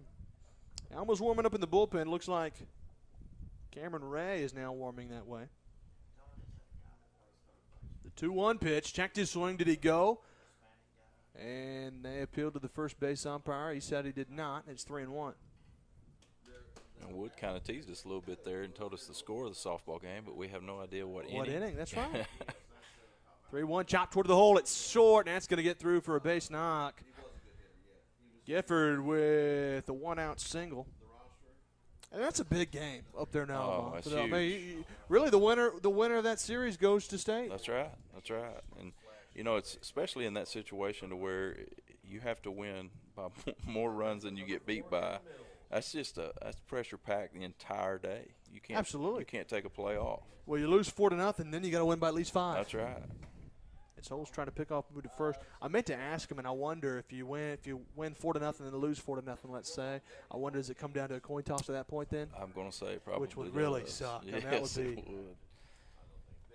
As Mills batting, he's the catcher. Throw to first base, runner gets back ahead. That's really not. It's kind of, we saw that from Taylor early. Holst is not trying to pick him off at all, but he's just trying to let him know, hey, I see you're there. Don't get too big of a lead. The pitch here is a check swing. Throw behind the runner, Zachary. Nice diving play there from Anderson. He kept that one from going into right field. Zachary with it's a quick move to gun it over there, but wasn't really as close as he probably would have liked. 1 ball, no strikes to Mills. 1 gone here in the top of the 6th. Holst delivers up and away again, 2-0. This is probably one of the deeper of the counts that we've seen. Normally he's getting ahead of hitters, but the last 2 he's fallen behind a bit. 2-0 pitch. Away with another fastball, 3-0, and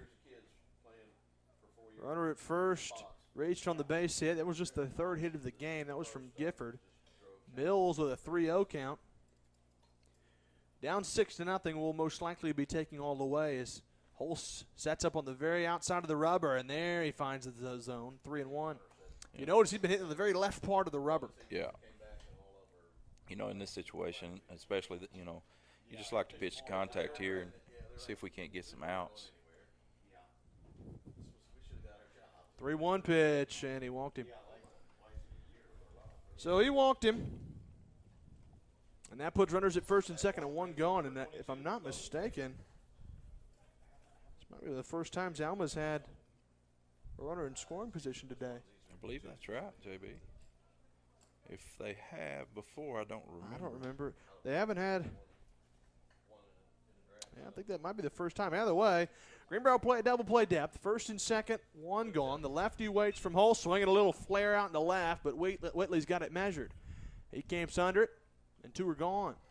So one pitch, one out there, or yeah, one pitch, two outs, I guess now for on that one there from Hull, as he got the first pitch swinging. That was Taylor. Brings in Weaver, the DH. Weaver's 1 for 2. He's singled, and he's popped up to the second baseman. He'll bat now with two gone. And with runners at first and second, Alma just trying to scratch home a run. First pitch from Hulse, up and away. He's missed that way a lot here this inning. He is. Ball's really running on him right now. The velo seems to be fine. Right. But it's his location's getting a little bit spotty. The 1-0, a little bit inside 2-0. You know, and that's a spot that I feel like the umpire has called a strike before. However, I think if Zachary was set up right there, he might have got the call. Kind of reached across his body to make it. Sure. 2-0 pitch from Hulse. Runners at first and second, trying to find the zone, swinging a pop-up down the right field line and out of play. Looked like over the first base dugout. It's 2-1. And I'll be honest with you, if I'm Weaver in that situation with Hulse ailing like that, I might not have. That was a borderline pitch. Might have tried to let it go. 2-1. We'll take it, though, as Hulse with the 2-1 pitch. Comes set, kicks and brings the 2-1. Swing and a foul off to the right side again, and now the count's even. 2 balls, 2 strikes, 2 gone, and the top of the 6th. Greenbrier leads at 6-0. Weaver, 1 for 2 today. Trying to battle here against Hulse. Hulse trying to win the battle. 2-2 pitch. He comes set. Gives the runner at second a look. Takes his time. Now he delivers. Swing and a miss. Got him to chase one out of the zone, and Hulse giving that runner at second a look, and that will end the inning. You talked about it. He's one of those guys. He plays with a little bit of grit. He does. He's got an edge, and you want your starting pitcher to have a little bit of that. Absolutely. Well, he comes in, kind of worked himself into and out of trouble. We've played at 5.5 here in Greenbrier. Our Panthers lead at 6-0, and from the looks of it, Matt, Logan Taylor's going after the pitch again. They're going to stick with him, you know, and really outside of just a couple of fielding errors and things like that, he's pitched a good ball game. He really has. We haven't really squared him up, but maybe 1 or 2 times all game. Sure. And that last inning, obviously, you know, things got a little bit out of hand for him. But that was, you know, you're running through the meat of the lineup. Right. And a lot of it wasn't even, like you said, we've only had 1 or 2 balls that were really squared up. Fitz hit a gapper to right center, and obviously Husky hit that Husky that bullet up the middle. That's right. And then we had a bunt for a hit, and so we Flag had a little sing-eye single, and no, absolutely. So it's been, you know, Taylor's given him every bit of a chance to win, but it's tough when you got Isaac Hulse on the bump. He's not going to give you many chances, and he hasn't given them much today. Walked a couple last inning and gave them a little bit of life, a little bit of hope to maybe bump one across, but shut them down there at the end. It's exactly what you want getting set for the state tournament. We talked about this. I think I talked about this with you or Coach Wood, but you know, that's kind of the problem sometimes of having 2 good pitchers like that. You don't really give your bullpen a lot of opportunity to get some innings in. That's right. You know, I think Coach Wood alluded to Keaton Whitley. He's going to be a big factor for us going into the state tournament, but he just has not gotten a lot of work this year because you've had such good long outings from your 2 starters. That's right, and you haven't needed him per se. You really haven't. Right. Well, Thatcher Strack will lead it off in the bottom of the 6th inning. This will be the Panthers, barring it that they keep the 6-0 lead, will be the last at bat of the ball game. So we got a chopper foul outside third for strike 1. Greenbrier brought 8 men to the plate in the back of the 5th. They doubled their lead to 6. They were up 3. They are up 6 now. Bottom 6 as the first pitch for Strack was fouled off. 0-1.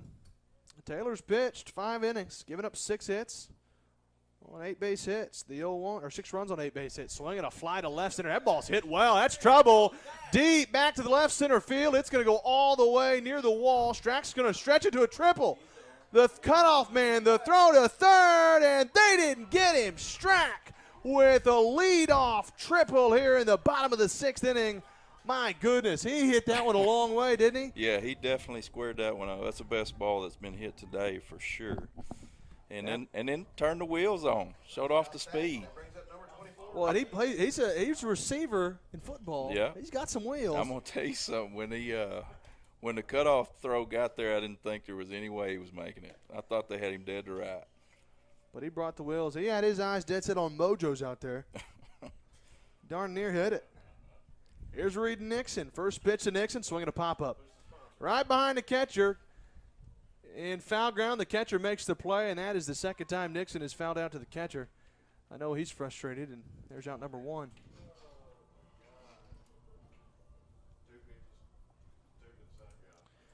So we'll head to the top of the order now, Garrett Fitz. Fitz is 3 for 3. He's singled and doubled twice, Matt. And, after seeing that triple, I'm sure Fitz is thinking, hey, let me get one of those. You bet. Let me one-up you here. The infield's in all the way around. They're trying to gun down the runner at home. Fitz waits on the first pitch from Taylor. Here it comes, and a little bit inside for ball 1. Fitz 3 for 3 today. He has not been cheated. The 1-0 pitch here with 1 gone in the bottom of the 6th from Logan Taylor. Kicks and brings it. Off-speed pitch, stays high, 2-0. Jackson Anderson waits on deck. Anderson's reached all 3 times. He's come to the plate as well. He's walked twice and been hit by a pitch.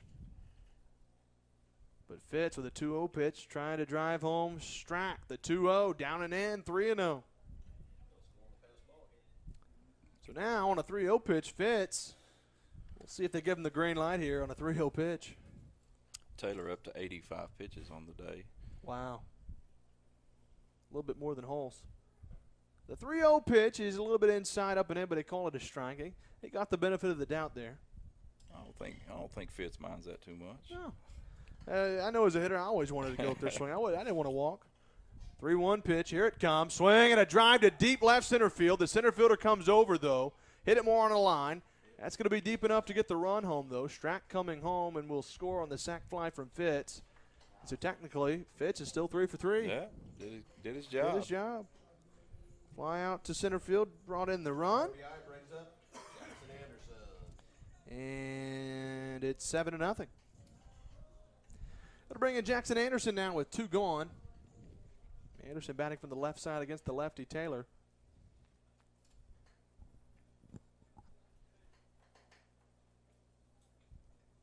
Anderson's technically not had an official at bat. He's been hit by a pitch and walked twice. First pitch here takes his strike on the outside edge, 0-1. Is that the first strike that he's seen today? That's a good question. He walked on 4 pitches. I know at least once, and the other one I'm pretty sure he did as well. Yeah. 0-1. He's just happy to see one. You bet. The 0-1 pitch. Swing and a high fly ball into shallow left center. Center fielder coming in near the gap. Made it an adventure, but he makes the catch to end the inning. Anderson flies out to left center. We've played 6 innings of baseball here in Greenbrier. Our Panthers lead at 7-0 heading into the top of the 7th, Matt. It looks like Isaac Hulse is probably going to go out to finish it off. Well, actually, I don't know. He's not seeming to come out. Looks like they're going to have is that Barron time? Yeah. It's Barron time. What time is it? It's Barron time. Nate Barentine coming out to pitch here to close out the ball game. Number 15, Nate Barentine. It's not a save situation, but you'd love to see a good outing because Greenbrier's going to need every bit of the bullpen to come out come state tournament time. That's another thing, too, with being single elimination. It'd be frustrating. You got 2 starting guys and you get knocked out first round. Right. You don't really get a chance to get to your pen. Sure. But I guarantee you, if Hulse gets into some trouble in game 1, we'll probably see Husky or vice versa. If someone gets in trouble, they're going to be throwing the kitchen sink. There's no doubt about it. It's win at all costs at that point. Figure it out as you go. That's exactly right.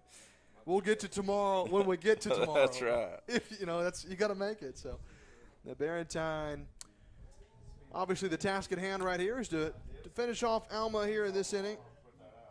Barentine's been solid for us out of the pen all year. Come in and got us out of some sticky situations, and good athlete. Was a good basketball player for us this year. Sure was. So.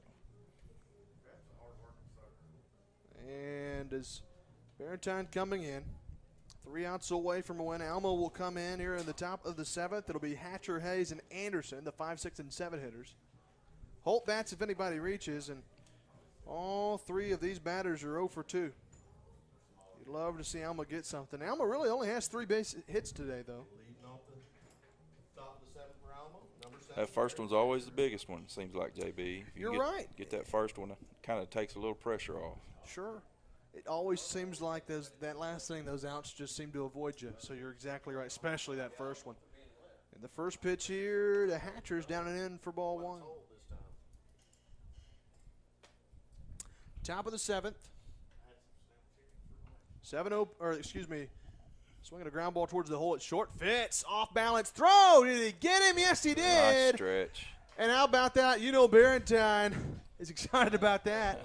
Fetch with a heck of a play, and the leadoff man's gone. Just makes Barentine's day a little bit easier. Good play by Fitz and a great stretch over there by Anderson. Fitz made it look easy, didn't he? Yeah, he did. Just a nice one fluid motion. And it brings in Hayes after Hatcher ground out to short.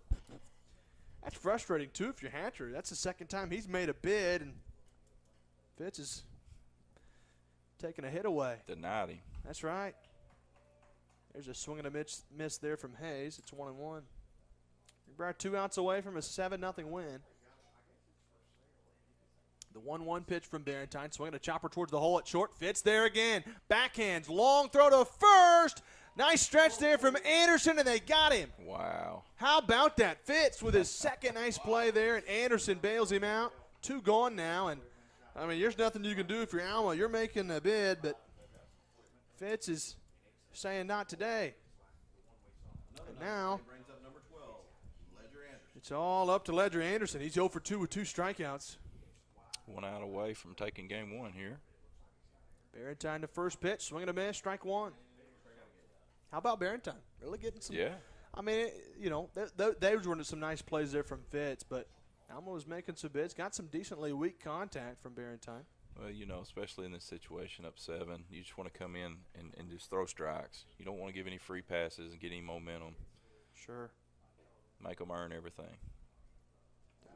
The 1-1's low. Now it's 2-1. Greenbrier's an out away. Barentine trying to close it out. 2-1 pitch. Well, that's a good pitch there. Inside 3-1. I think it's one of those things. Again, if he set up out there, it might have helped. But the spot looked fine. I think it was just he had to reach over there and get it. 3-1 from Barentine. Swinging a chopper up to second. That ought to do it. Nixon charges, makes the play, throws to first, and they got him, and that's how it'll end. Greenbrier takes game 1, 7 on the ground out to second base. Nate Barentine, 3 ground outs to close it out. Yeah. And Isaac Holtz, 6 innings with 7 strikeouts, only 1 walk. How about that? It's just Isaac Holtz doing Isaac Holtz things. That's right. Hopefully we'll see Jordan Husky doing Jordan Husky things come in game 2. Yeah, so now Isaac's he was 3 outs away from his second shutout in a row, but probably just save a little bit of arm. Sure. No need to push him there, and give some bullpen That's some right. action. That's when right. you got the opportunity to do so. So now the task is to win game 2. You win game 2, you're the 2 seed in the state tournament. So that would be huge, obviously. So. The 7-0 win's big. We're still waiting on an update from softball. Yeah. I'm tempted to see if there's a way to find out. Hey guys, How's it going? would you like to ask me anything? Well, I don't Would you know. like to ask me anything? Sure, I'd like to ask you something. Fire away. First off, I'm curious on the game here. Are you from Alma or Greenbrier? Yeah, from Alma. Okay. I'm Kevin Taylor. You're Kevin Taylor. Yeah. Coach Wood talked about you a little bit earlier. Is that right? Yeah. Good deal. I'm getting all these texts from Alma. What are they saying? Negative stuff. We had this last week with Greenwood. I don't know what you're talking about, sir. I will. But last week we had all this. I just asked what he said. He talked about you and said you were a great guy that you used to work at a paper. I did. Yeah. 40 years. Said that you retired and said that your son pitched. Well, that's not what I'm getting. Okay, that's all I'm going to Sure. Okay. Well, I apologize. I thought, yeah. What's the text saying? Just curious. say. They're making fun of your kid pitching. We had this last week with Tim Terry. And it's been hard. You go back and listen. I will. We did not. Listen, We did not. we went through 0 and 27, Yeah. Oh, I know. 5 and 19, 0 and 8.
Well, here we go as we get set to start game number 2. Greenbrier won the first one 7-0. Trying to win game 2. If they win this one, they'll be the 2 seed in the tournament. And here we go. Jordan Husky will start it off. The first pitch of game 2 is a fastball. It's a strike of the knees, 0-1 to Caden Gifford. 0-1. Gifford takes the 0-1 up and away, and it's a ball and a strike to Caden Gifford, the leadoff hitter. Husky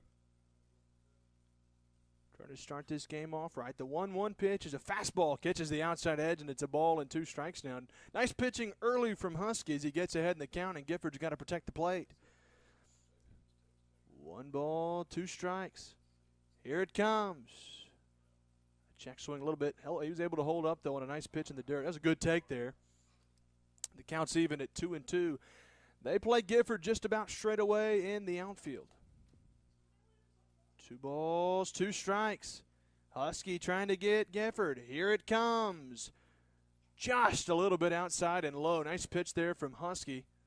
There's a heck of a take there from Gifford, and the count's run full. 3 balls, 2 strikes. Husky, payoff pitch in the dirt, and he walked him, and Gifford draws the leadoff free pass. So Alma's got the leadoff man aboard. That walk brings up number 7, Derek Hatcher. And it brings in Derek Hatcher. He batted in the 5. He batted in the 5 hole earlier. Bats 2 hole now against Husky. Runner at first is Gifford. He reached on the leadoff walk. Husky delivers in the dirt. Wild pitch gets away from the catcher, and Gifford will take second base. So Husky, he spiked a couple. He's having a little hard time settling in here. Jackson Anderson will go out and give him a little talk. Try to calm him down a little bit. That's right. It's early. You know, Husky's one of those guys that it seems like all year that, you know, once he finds the strike zone, not many people have hit him. But his biggest problem has been finding the strike zone. When he gets in trouble, his consistency hasn't quite been there this year. Sure. But if he can spot the zone, he's seemed to have found success. That's right. 1-0 rip through the hole on the right side. Flag coming in quickly. They're going to wave home the runner. We're going to have a play to the plate. The throw is going to be, well, the catcher, Zachary, couldn't quite field it. Gifford's in to score on the base knock there from Hatcher, and Alma's up 1-0. Good hit. It's a good throw there from Flag. It was going to be close. A little bit up the line, but Zachary couldn't hold down the catch, and it brings in Logan Taylor. We saw Taylor. He was the starting pitcher in game 1. Pitched well. Greenbrier finally got to him in the 6th inning, I believe. Kept him in the game through most of it. It was 3-0 for a long time, and Greenbrier was able to pull away. As the first pitch here gets away. That might be a pass ball there on Zachary. Runner will move up to second. Not the best start here for Greenbrier here in game 2. In a game where we really saw Alma only have a runner in scoring position in the 6th inning, they've already got 1 run in from second. Now they got another runner there. That's right. And it's 1-0 to Taylor. Husky just got to throw strikes. The 1-0 pitch. There's a strike. It's 1-1 as we just got word from Jay Griner. Alma did defeat Our Lady Panthers in softball 6-4. So if they're going to have a chance at the state tournament, they got to win the next one by 3. Ball and a strike from Husky. Here it comes. Strike down around the knees. Nice pitch there from Husky. Good location. Not much Taylor could do with that. And it's a ball and 2 strikes to the lefty, Husky.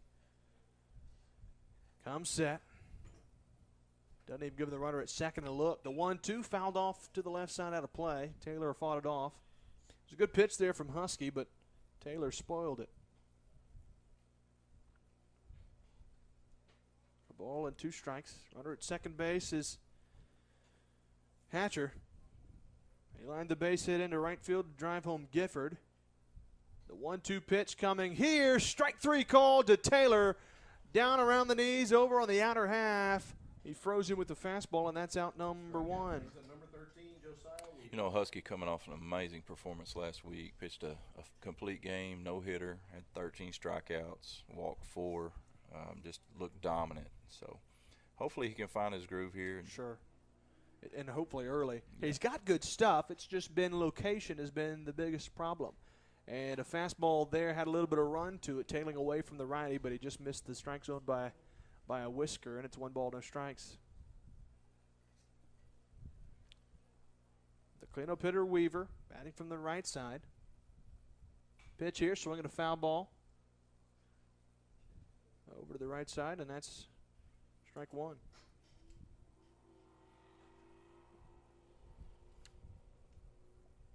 A ball and a strike to Josiah Weaver. Husky gives the runner at second a look. Now he comes set. Kicks and brings the 1-1 pitch. Down in the dirt, nicely blocked by Zachary, and that keeps the runner at second base. And that seems to be, you know, Husky's been missing low in the zone. Hadn't really overthrown a lot, or, I mean, you know, sailed much. He's just seemed to potentially overthrown a little bit and thrown it in the dirt. Yeah, driving it into the ground a little bit. Holding on to the ball a little too long. 2-1 pitch. There's a good pitch. Fouled off to the right side. Weaver fought it off. And it's 2-2 to the Alma cleanup hitter. Husky trying to put him away. He got Taylor to strike out looking, trying to get Weaver here. The 2-2 pitch from Husky. Here it comes. Swinging a tapper, going to be foul. Zachary over to get it, but we'll do it again with a 2-ball, 2-strike count.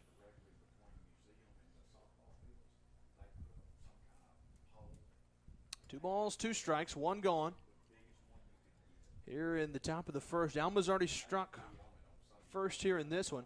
Greenbrier won 7-0 in game 1. And our Panthers are already going to make it to the state tournament. But a win here in game 2 would solidify the 2 seed. 2 balls, 2 strikes. Husky gives Hatcher a look. Now he steps off the rubber and bluffs a move. And Hatcher will retreat back to second. 2-2. Husky trying to get Weaver. He got Taylor looking, but Weaver wants time, and it will be granted by the home plate umpire. The count's still 2-2. Husky trying to put Weaver away. He comes set, kicks and brings the 2-2. Waved at and missed, and he struck him out with a fastball. That one was low in the zone. Man, got a little help there, but sure did. We'll take it. 2 were gone. And it brings in Holt. Zach Holt, he was the right fielder in game 1. Holt had a great at-bat against Isaac the first game. Sure did. Ended up with a single, and he struck out. He hits the first one here for a strike, 0-1. I think that first at-bat, he fouled off 3 or 4 pitches, really battled, and ended up putting one through the gap. Definitely a good approach. Would like to do the same thing here. Swinging a pop-up foul outside first over the first base dugout, and now the count's 0-2. So now, if you're Zach Holt, you got to protect the plate. You're down to the count 0-2. Got to find a way to reach here. Drive on a run with 2 gone. But Husky's got him where he wants him. No balls, 2 strikes. He looks the runner at second, gives him a look. Kicks and brings the 0-2. Runner's going to go. Swing and a miss, though, from Holt. And Husky struck him out. So a single, a walk and a single. A couple of wild pitches allows Alma to get on the board 1-0, but Husky settles in and he strikes out the side. Gets 3 Ks to end the first. Alma strikes first, though it's 1-0 as we head to the bottom of the first inning. And you know, JB, it seems like it doesn't matter what level of baseball you play. When you give free passes, when you give walks, it always seems to come back and bite you. That's exactly right. And, you know, I don't know what the statistic is, but, you know, you see it a lot. That first, it's like 70% of the time when the leadoff hitter is walked, he scores. That's right. It's crazy. I don't know if it's a mental thing. I don't know what it is. But it's enough to allow people to score. I mean, it's enough where you just don't want to walk people. It's just simple as that. It's tough. It's easier said than done, absolutely. Sure. But it's tough. Noah Likens is the pitcher for Alma. Another lefty. Yeah. Four lefties here. I guess Nick Barrington was the first righty He sure was. we've seen. Well, Taylor had a good outing. Lincoln's hoping to follow suit. And really the bottom line is in game one, Taylor just didn't have any run support. That's right. He pitched well enough to win, like I've said many times in the broadcast. Just didn't get the run support that he needed. And Well, he kept us at bay at 3 runs for most of the game, and then 6th inning, like we talked about. I mean, we put together a decent inning and played at 3, but it's not like that we just blistered the baseball. I mean, we put a couple balls in play, bunted for a hit, and so without any run support, it's just hard to get a W. it really is. It's definitely tough. But that's what you face when you go up against Isaac. Hulse Sure. has just been solid all year long. And he really, maybe it's just, the only games that I've seen from him is it's just been dominant. Yeah. Husky has been as well, but we've seen a lot more command issues from Husky, Sure. I feel like, than Hulse. Both are very, very good. Yes. And Husky's more of just a straight-on power. He's got good velocity, where Isaac mixes his pitches and his speeds and kind of keeps you off balance a little bit. Sure. As Noah Likens starts off the bottom of the first with a dandy curveball, and Fitz takes it for strike one. 0-1 to Garrett Fitz. It'll be Fitz, Anderson, and Husky. Newton bats if anybody reaches. 0-1, a little inside. Moved him out of the way with a fastball, and it's 1 ball, 1 strike. Fitz is at shortstop today. Made a couple of nice plays in the opening game. 1-1 pitch here from Likens. Swing and a shallow fly to center. Second baseman going out. Right got fielder under. comes in, but right fielder made a play. He did. He got a good jump on that ball. Off the bat, I thought it was going to be right there in the Bermuda Triangle. And I'll tell you, you know this better than anybody being a second baseman. I played a little middle infield myself, but those are some tough plays. They are. A little no man's land. Most time you're running with your back to the plate, you kind of lose where you're at. It's just a tough play to make. You keep waiting for the right fielder to Call you off. That's exactly right. You're just kind of hoping, hey, just call me off. You got a better angle, right? And here comes Anderson. The first pitch is up and in for ball 1. Poor Anderson, even in the first game, he didn't see a lot of stuff to hit. They pitched around him, and might have been a smart move, honestly. Likens kicks and brings the 1-0. Off-speed pitch, line to right field. Holt going back, and a little bit of an adventure out there, but Holt makes the play. Nicely done. 2 are gone. I don't know if that ball was knuckling or he turned him around a couple times, but he ended up making the catch. Those ones that are hit right at you like that, it's hard to get a read on. Sure is. It sure is. It's Jordan Husky. Bat from the right side here. 2 gone. 2 flyouts to right. Off-speed pitch is a Good strike, pitch. and Likens is dealing. He's hitting his spots a lot like Taylor was in the opening game. The 0-1 pitch to Husky. Swinging a line fly ball to right field. Holt coming down. He won't be able to get to this one. That's a base hit. He corrals it, though, and keeps Husky from advancing to second. It's a 2-out single, and it looks like Holst will pinch run at first for Husky. Working that right fielder out this inning. Sure is. Getting his money's worth. Brings in the cleanup hitter, Cade Newton. Newton playing second base today. Newton didn't play in the first game, did he? Sure didn't. Not that I'm aware. He'll bat from the right side against the lefty Likens. He's hit the ball well this year. He sure has. He's got some pop. Waits in the first pitch, and it's a strike of the knees, 0-1. Likens getting ahead. That's one thing Likens has done. Yeah, he's been around the plate. Sure has. He's forced us into some counts. No balls and a strike from Likens. Runner going. They got him picked off. Holst, they'll throw down to second, and they got him. Holst caught leaning. It's inning over for Greenbrier. Well, it basically works as a 1-2-3. 2 flyouts to right. Husky got a single. Holst pitch ran but got picked off, and that'll end the first. Alma leads it 1-0 after 1 inning of play. And we'll see Jordan Husky go back out there. Trying to help himself out. He got a hit to start it. That's right. Start his at bat, but Well, it's always tough, leading off first with a lefty. You just got to make sure. Oh, absolutely. Well, I don't know. I'm ashamed to admit this, but I've been picked off a couple of times in my day, and I'd say I've definitely been picked off more by a left-hander than I have a righty. You know, Coach May was my baseball coach here when I played. I mean, I think most coaches teach this, but our first move was always back to the bag, and then secondary after that. I mean, you know, because if you're going to steal against a lefty, we always went first movement. So we were getting a big lead, and then no matter if he was coming to first or not, as soon as he made a movement, we were gone. So if you're not doing that, then naturally you just be on the safe side and go back towards the bag. Sure. Or he'll catch you leaning like he did Holtz right there. That's right. Well, it brings in the third baseman Hayes for Alma.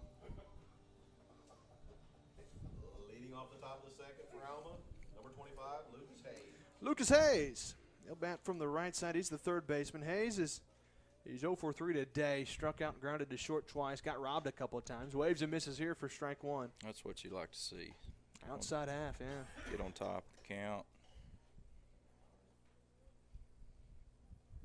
0-1. The 0-1 pitch is low, and it's a ball and a strike to Lucas Hayes, the third baseman. Husky with a 1-1 count. Comes set from the windup. Kicks and brings the 1-1. Hayes thought about it, but he leaves it alone as it's outside for ball 2. And the thing is with Husky, he throws fast enough to where you got to make up your mind pretty quick. The 2-1's upstairs, 3-1, and Husky got to make a quality pitch or he's in danger of putting the leadoff man aboard. The lights are on at the ballpark. Still plenty of sunshine, though. The 3-1 pitch is a strike, caught the bottom half of the zone, and I'm sure Hayes he was taking all the way. Not a pitch he was going to offer at. 3-2 now, though. Husky trying to win the battle. Payoff pitch is down and away, and Hayes draws the leadoff walk, and that's what we saw in the first inning, and it came back to bite us. That's right. Number 9, Caleb Burdick. Brings in Caleb Burdick.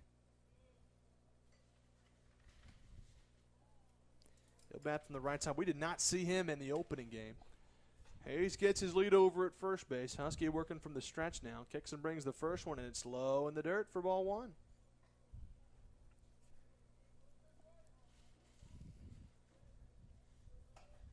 Burdick ahead in the count, 1-0. Hayes gets a short lead over there at first. Husky gives him a look. Now he comes home and delivers down and away for ball 2. And so Husky been working from behind most of the night. 6 of his last 8. Hadn't found the zone. Hayes gets his lead, 2-0. Husky low again, but he gets the call down around the knees, strike 1. Good pitch. He needed that. Just got to settle in, maybe take a little something off of it and find the zone. 2 balls and a strike from Husky. Gets the look, a runner at first. Hayes has not got a big lead at all. The 2-1 pitch is fouled off to the right side. Burdick a little bit behind on that one. Husky's got some velo, and Burdick fouls it off. 2 balls, 2 strikes. Runner at first is Hayes. Man, he just does not have a big lead. The 2-2 pitch is a called strike 3. They throw down to first, but Hayes is back. Burdick caught looking. And all outs recorded by Husky have been via the K. The strikeout brings in number 12, Ledger Anderson. And it brings in Ledger Anderson. Anderson will bat from the right side here against Husky. And the first pitch is a strike, 0-1. Seems to be finding his spot here. Anderson, he struck out. He's 0 for 3, struck out twice in the first game, grounded out to second as well. The 0-1 pitch to Anderson's in the dirt, blocked nicely by Zachary, and he keeps Hayes over at first base. Making JD work so far. Sure is, isn't he? Anderson waiting on a 1-1. Hayes gets a little bit bigger lead this time. 1-1 pitch. A little bit late on that one. Seemed to be fooled, and it's a ball and 2 strikes. It's a good pitch. Which I'll tell you, being a lefty, it's tough to get a good lead against a lefty. You just never feel comfortable. Right. At least I never did get a lead. I never was really the fleetest of foot anyway, but it's not like I was going to swipe a bag. What 1-2. position did you play, JB? I was a middle infielder through high school, and then in college I transitioned to corner. Okay. So third and first. 2 balls, 2 strikes to Anderson. Husky delivers, swinging a double play ball to second. Hit a little softly. The flip to the bag. Fitz trying to double him off, but he throws it away. Not far enough away for Anderson to move to second, but Greenbrier gets the lead runner. Newton flipped to Fitz. Just wasn't hit fast enough. Yeah, that ball didn't have enough on it to. It would have had to been a perfect turn, and everything would have had to been just right. That's exactly right. So the 9-hole hitter for Alma is up, Jacob Macken. Macken played left field in the opening game. He'll bat from the right side here against Husky with 2 gone now. He tries to bunt. He offers at it. That's strike 1. 0-1 to Macken. Husky seeming to settle in a little bit now. Hoping to keep it up.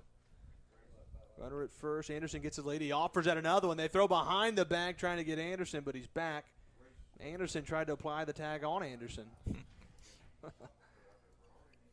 No balls, 2 strikes, though, as Macken's offered it 2 in a row and couldn't connect, trying to bunt his way on, but now he's in the hole, no balls, 2 strikes, and he's got to protect the plate. Chokes up on the bat a little bit. Husky delivers, swing and a foul. Nicely done by Macken to battle it and fight it off.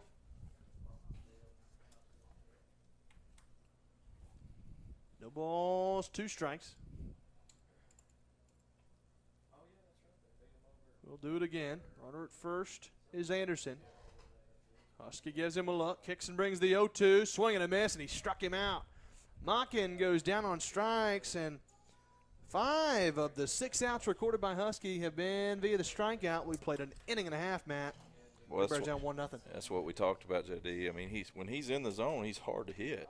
He makes it tough on himself. That's right, falling behind those hitters sometimes, yeah. Well, thankfully that leadoff walk did not come back to bite us, although the runner in the first inning did. Noah Likens heading back out to the bump for Alma.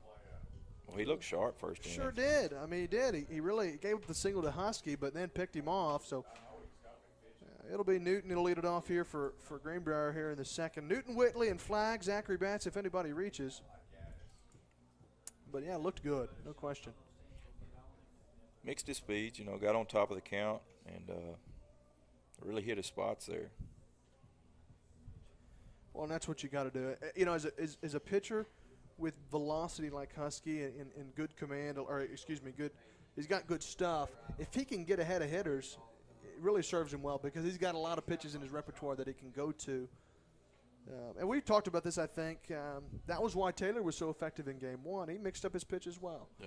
He didn't have, he didn't have just this blazing velocity to blow you away, but he was a junk guy, and he could throw it where he needed to get you out. That's right. Had 2 or 3 different pitches. I think he looked like he had some kind of a curve slider and then maybe a change up there. And then even a 2-seam, it seemed. Yeah. His ball had a lot of tail to it. That makes it tough on a hitter. And Taylor did a good job of that. Likens seemingly doing the same thing here in Game 2. But he'll face the cleanup hitter for Greenbrier, Cade Newton. We did not see him in Game 1. We see him here. And we'll see what we get. First pitch to Cade Newton is coming, and a curveball's popped up on the infield. Right to the catcher. In fairground, the catcher makes the play, and that was Burdick who snagged it for out number 1. 1 pitch, 1 out. Efficiency. And Likens definitely has that. He's faced the minimum thus far. Yeah. But he'll face Keaton Whitley here, the left fielder. Whitley was 1 for 3 today. He struck out. He's flown out, and he's got a single. Waits on the first pitch from Likens, and a dandy curveball catches the outer edge for strike 1. 0-1 to Whitley.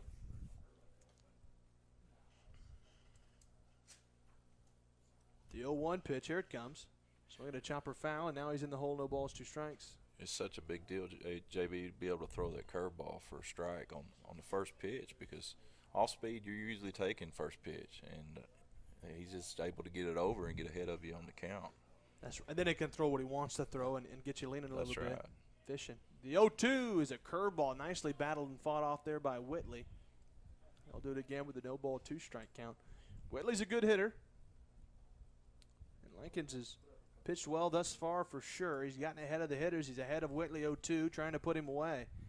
Keaton trying to battle 0-2 from Likens from the windup. Kicks and brings the 0-2, swinging a hot shot to first. Nice play there by the first baseman. That was Logan Taylor, the pitcher in game 1. That was a tough hop. It made it look easy, and there's out number 2. The ball was hit sharply. Sure was.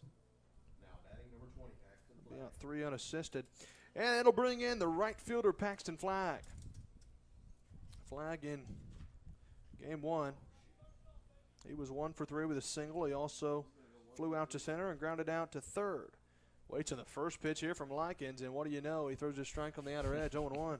Surprise, surprise. That's right. No balls and a strike from Likens. The 0-1 pitch, here it comes, another curveball. That's not a bad miss. Broke down and in. Nice pitch, or excuse me, nice take there from Flagg, but That's a good pitch. just crossing the plate line. There's not much you can do with it. Nearly caught the zone. 1-1 pitch is low in the dirt, ball 2. Off-speed pitch that time. Really haven't seen a lot of fastballs from Likens. He's done a lot of off-speed. It's 2-1 though to Flagg with 2 gone. There's a fastball. It seemed down and in, 3-1. Hitters count here for Paxton. Be searching that one spot right here. That's right. Don't be, if it's not there, don't swing it. You can take a strike, but make sure it's your pitch. 3-1 is an off-speed pitch for a strike there from Likens, a dandy. That is one that Flagg thought about, but crossed the plane right over the zone, and now it's full count with 2 gone. Likens from the windup. Kicks and brings the 3-2. Curveball ripped through the hole at short and into left field. Paxton Flagg with a nice drive there. That was a curveball. It was a good pitch from Likens, but Flagg jumped on it. It just shows you the confidence he's got in that curveball. Throw it in on a 3-2 count. Yeah, you're exactly right. And I'll be honest with you, it was a good pitch. It was a good pitch. It wasn't a hanging breaking ball. It was just kind of down around low in the zone. Flagg got a good swing on it, ripped it through the hole. Second inning in a row with 2-out single. Well, let's see if they can get the 2-out rally going. Flagg started it off. J.D. Zachary's the batter. He's 0 for 3 today, and he takes the first pitch for a strike, 0-1. Zachary in game 1, he struck out, grounded out to short, and flew out to center. 2 gone here in the bottom of the second inning. And Likens will make a pickoff move to first, but Flagg's in standing up. Newton popped out to the catcher to begin the inning. Whitley grounded out to first, hit it hard to the first baseman, but he was out 3 unassisted, and Flagg with the single through the hole at short. Runner goes, Flagg's on the move, off-speed pitch is a strike, but Flagg's is going to swipe the bag standing up. But Zachary's in the hole now, no balls, 2 strikes. So if you're Zachary, got to protect the plate here. Flagg's in scoring position. A base hit could tie the ball game if it's hit to the outfield. Flagg's got good speed. He's got a big lead over there at second base. The 0-2 from Likens is coming, swinging a pop-up. Foul behind the catcher. Does he have room? Burdick off with the mask, and it'll be just out of play. We'll do it again with a no ball, 2 strike count.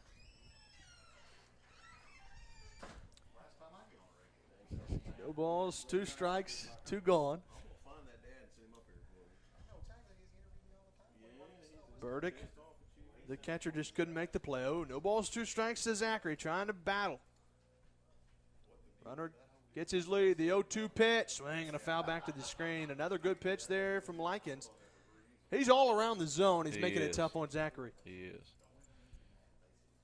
You got to know that going up, as these guys were watching how it shakes out from the dugout, that he's going to be around the plate. So go up there and be aggressive. No balls, 2 strikes. Swing and a high fly ball into left field. The left fielder comes in, though. He's got room, and he makes the catch to end the inning. Greenbrier gets a hit. but they leave a man stranded. We play 2 innings. It's 1-0. Alma's got the lead as we head to the 3rd inning. Lycan's done a good job so far, keeping us at bay, keeping us off balance. Good little breaking ball he's got. Sure does.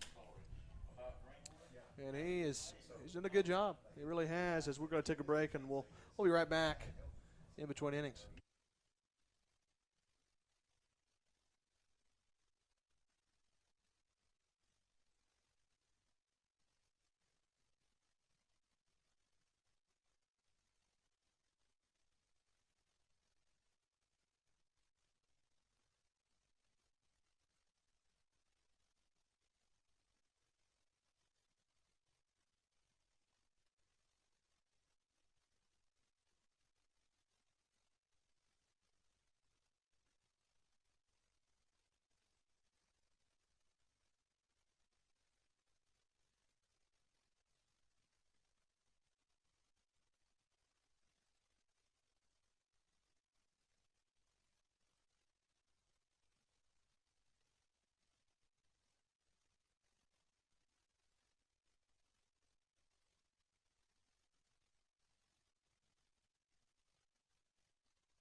There we go as we start the top of the 3rd. A swing and a miss. Here's the leadoff hitter, Gifford. Waves and misses. It's 0-1 from Husky.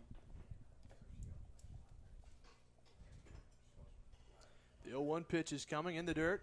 Oh, wow, I thought it's not in the dirt, I guess. I thought that was low. Broad Street. I must have really missed that. I thought he scooped it off the – hey, it's 0-2. Huskies ahead. Nice curveball there. That is a tough pitch there. Gifford watches it go. It's a good take. I'm glad that guy's up there swinging and not me. I would have watched that one go too. 1 ball, 2 strikes to Gifford. A little bit outside there with a fastball, and it's 2-2.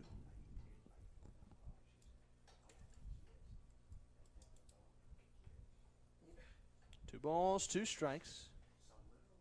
Swinging a chop comebacker. Nice play. Husky off the mound. Gifford hustling to first. Makes it close. But Husky flips and gets him out for out number 1 to lead off the 3rd. 1-3 on the putout. Kid's got some wheels. Sure does. Goodness. He made that really close over there. Now batting number 7, Derek Hatcher. Brings in the shortstop, Derek Hatcher. Hatcher had a single back in the 1st inning. He drove in the only run of the game thus far. And he swings and rips that one foul down the right field line. A bit late on it, though, and there's strike 1.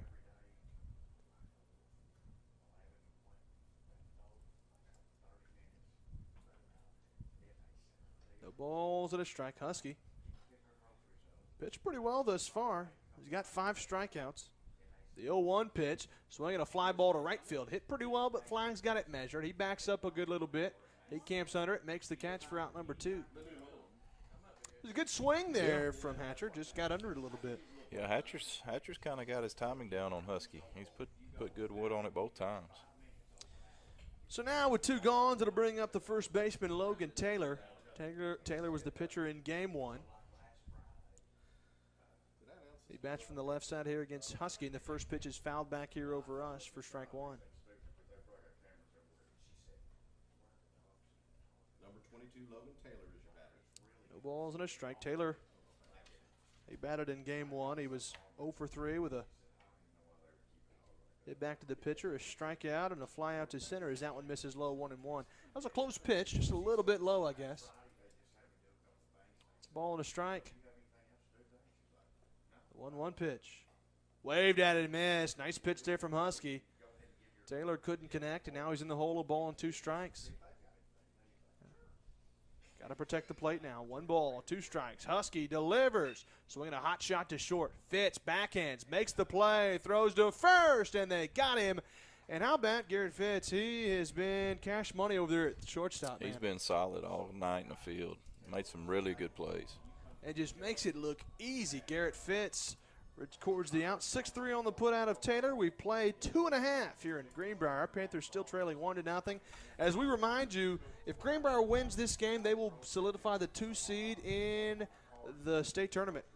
That's right. But if they lose, they will be the 4 seed. So there's really no in between. Either you get the glory and be 2 seed, or you're kind of sitting there, barely making it in. Yeah, and I think Coach Wood alluded to it earlier. Baseball is just such a crazy game, so I'm going to say even going in as a 4 seed, the 1 seed from I believe it's from the East. Is East? So He said South, but South. That's right. South? First round South. Okay. That's right. So I'm going to say they wouldn't like to see Greenbrier on the list first game. Oh, absolutely not. I don't know. I can look real quickly at the teams in the South. I believe if I looked at it correctly last week, Texarkana and Sheridan were tied. Wow. And I think they still had a couple games left to finish out the conference. So sure, there's some good ball clubs down there. Let me tell you. yeah, Sheridan's had a great club for a number of years now. And our Greenbrier team beat them 6-5 earlier in the year. Sheridan leads the way. So as of right now, Sheridan's 10-2 in conference play, 21-6 overall. So if we lost this game right here, we would most likely play Sheridan game 1. If we win, we'll be the 2 seed and probably play the 3 seed Lakeside, Hot Springs Lakeside, both of which are good. Yeah.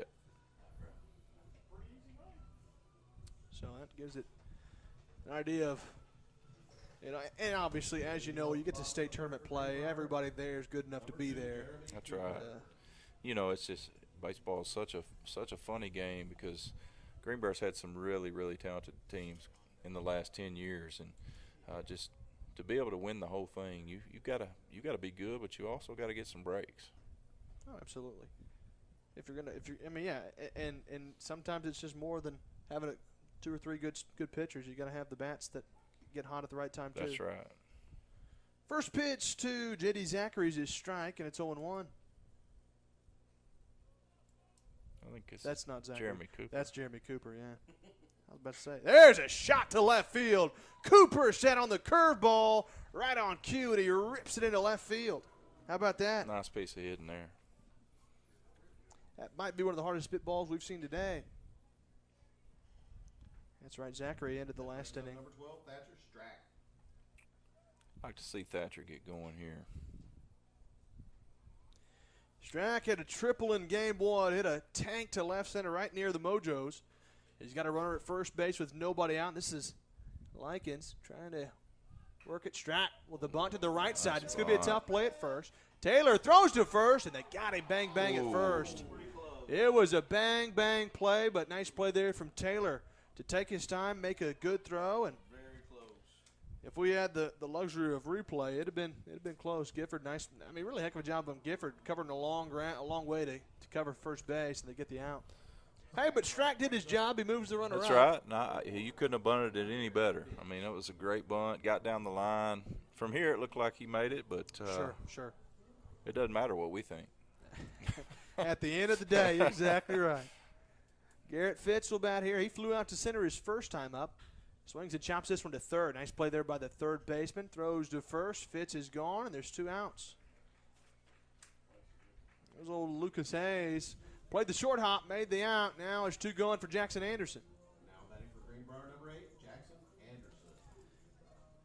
Anderson's 0 for 1 today with 2 walks and a hit by pitch. He also flew out to center field. So he'll bat with a runner at second base and 2 gone. That's Jeremy Cooper with an absolute tank to left field.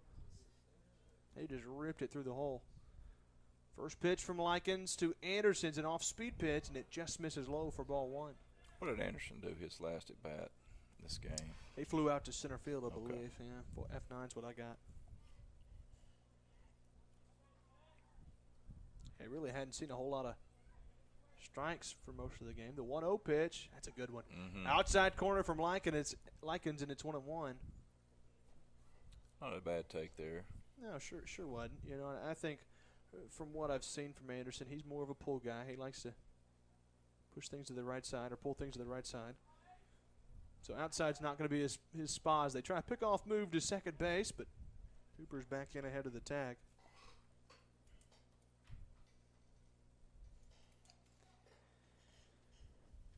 Love a base hit here from Anderson. Counts even at a ball and a strike. Likens gives the runner at second a look. Now he brings the 1-1 swing and he pushes it to left field. Left fielder coming over near the line. He trails and makes the play, and that will end the inning. Just as I say, Anderson's a pull guy. He pushes it to left. Greenbrier threatens but can't push a run across. We've played 3 innings here in Greenbrier, and the Panthers are down 1-0. And I tell you, you know, it's a completely different game. You know, you look at doubleheader. We saw that even with the Hogs playing against LSU after just a slugfest in game 1. Of the doubleheader on Saturday. You know, the night before it was a pitcher's duel to the 7th inning, and then you get game 3, it's a completely different game again. Right. Can't get the bats going. And that's the beauty of the game of baseball. It's just one game. You know, everything's different when you go to the next one. So what about the Hogs this year, JB? I've watched just about every single game. I probably watched them more than I should. I'll go back, and I'm nerding out here, but I'll go out and watch a lot of those replays on YouTube. There's a couple of guys. Stu Hogg has one.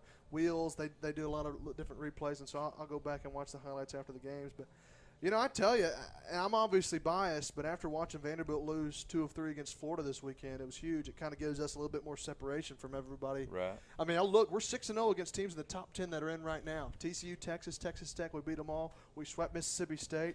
Took 2 of 3 from Ole Miss. They're in the top 15. Right. Took 2 of 3 from South Carolina. They're in the top. You know, we're dominant. I mean, you look at there's not anybody close with the Hogs right now for how they're playing in the top 25 and top 10. Yeah, I agree with you 100%. I mean, I believe we're the only team in the SEC not to lose a series. That's right. But I believe is there any other team that's only lost 1 series? I don't even know. Tennessee may be the only one. Okay.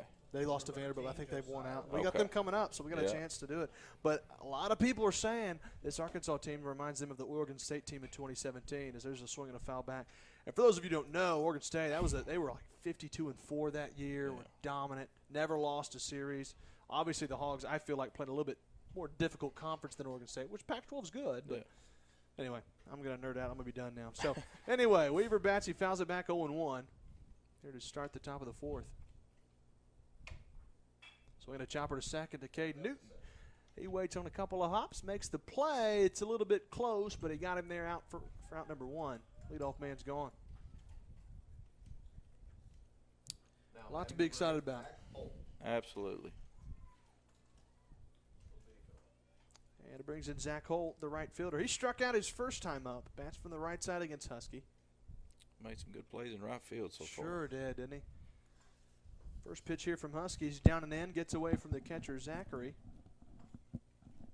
1 ball, no strikes.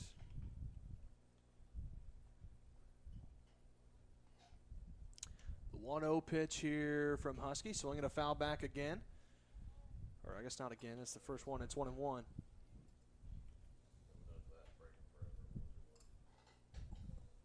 Holt's the right fielder. Waits on the 1-1 pitch from Husky. Swinging a shot towards the hole. It's short, but the third baseman's there. He makes the play. Throws to first. Cooper with a nice throw, and there's out number 2. It'll bring in Lucas Hayes, the third baseman. Lucas Hayes, number 25. 5-3 on the put-off there from Holt. Hayes bats here. He walked his first time up. He's 0 for 3 on the night with 2 ground outs to short, a strikeout, and he's walked. 2 gone in the inning. First pitch, waved at a miss. Nice pitch there from Husky. Good pitch. Outer half. Got him to chase a little bit, and it's 0-1.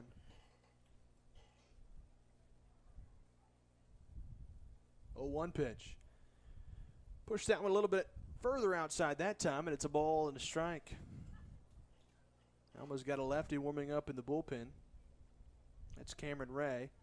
There's the 1-1 misses, and it's 2 balls and a strike.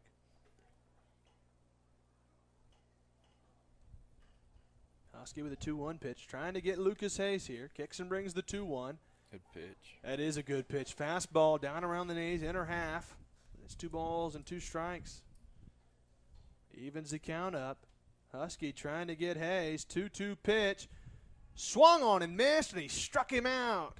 Husky gets the K, his sixth strikeout of the game. We've played 3.5 here in Greenbrier, and Alma leads it 1-0.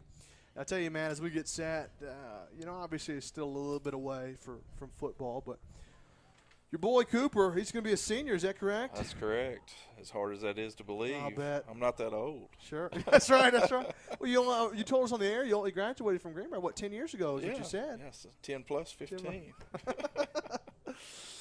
Well, I know y'all excited, for we him in are. the season. A lot of good things. We had a pretty good year last year. Lost some good seniors, but we're really excited about what we got coming back. Got an experienced quarterback. He started every game, -2 from close contact to COVID last year, but Sure. got 5 starts as a sophomore, and then returning all of our receivers, an all-state running back in Nick Hewitt. We did lose 3 of our linemen, our starting offensive linemen, so we got some holes to fill there, but we got some good juniors to step into those spots that feel like that they're going to be able to get the job done. Defensively, I think we're going to be as good or better than we were last year, so got a good chance, I think, to win the conference this year. Wow. So we're really excited.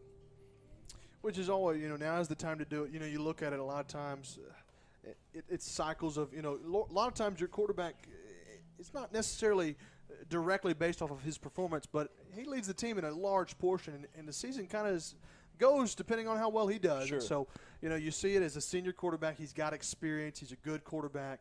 This is the time to do something. That's right. The next year you may have a sophomore and junior coming up. It's not necessarily a rebuild, but you're looking at a little bit different.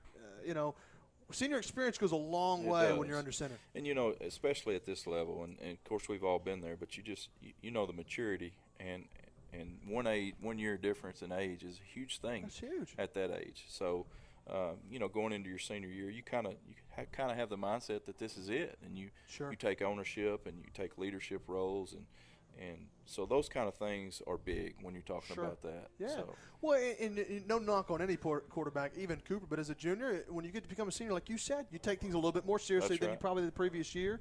This is my last go-around. Let's make something of it. That's right. Obviously, seemingly he will probably be playing at the next level undoubtedly. That would be the hope, I'm sure. We hope so. And he's gotten some interest from several schools. No offers yet, but we're hoping that the first one will be coming soon. Sure. Well, usually the senior year is when you kind of get an idea of what you're going to look like. So we're excited and expectant for some good things there. But here we go. Bottom of the 4th is here. And the first pitch is a hot shot to short, but a nice play from Hatcher. Bobbled a little bit, though, and that's going to be a leadoff single from Husky. There you go, leadoff single there. Yeah, ball was hit hard. Thought the shortstop was going to pick it, but got on him a little bit. And good way to start the inning.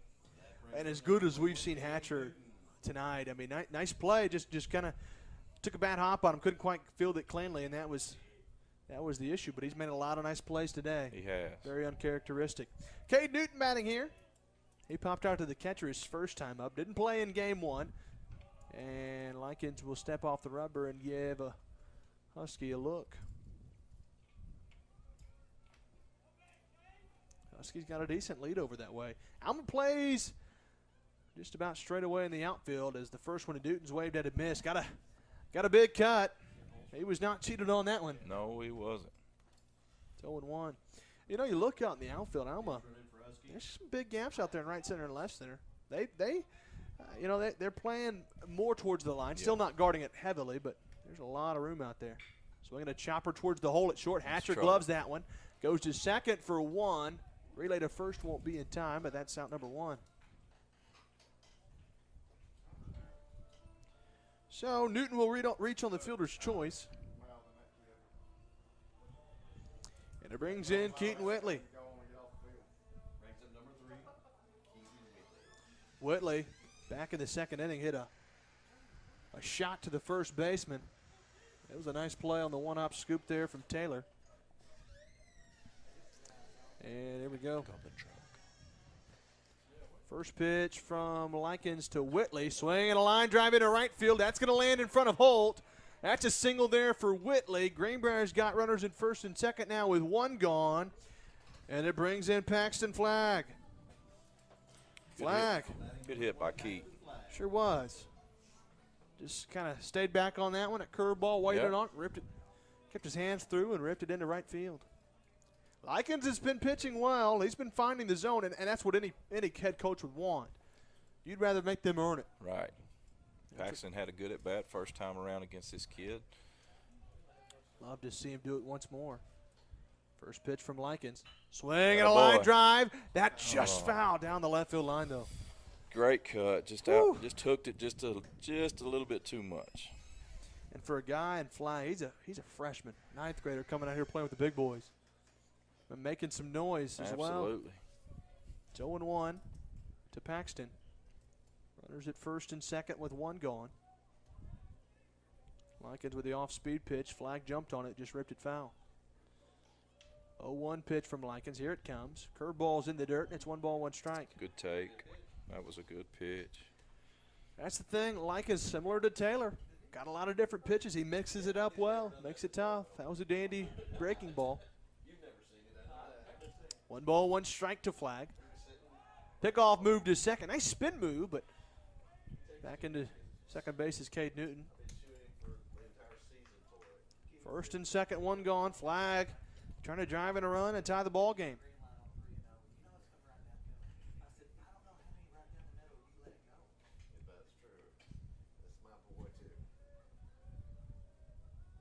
One ball, 1 strike. Swing and a hot shot to third, caught in the air. They're going to try to double off the runner at first, but won't do it. Flagg hit it on a button. Can't ask for much more than that. No, you can't. Hit the ball hard. Kid just made a good play. He just lined out of the third baseman, hit it hard. And so with 2 gone, it'll bring up J.D. Zachary.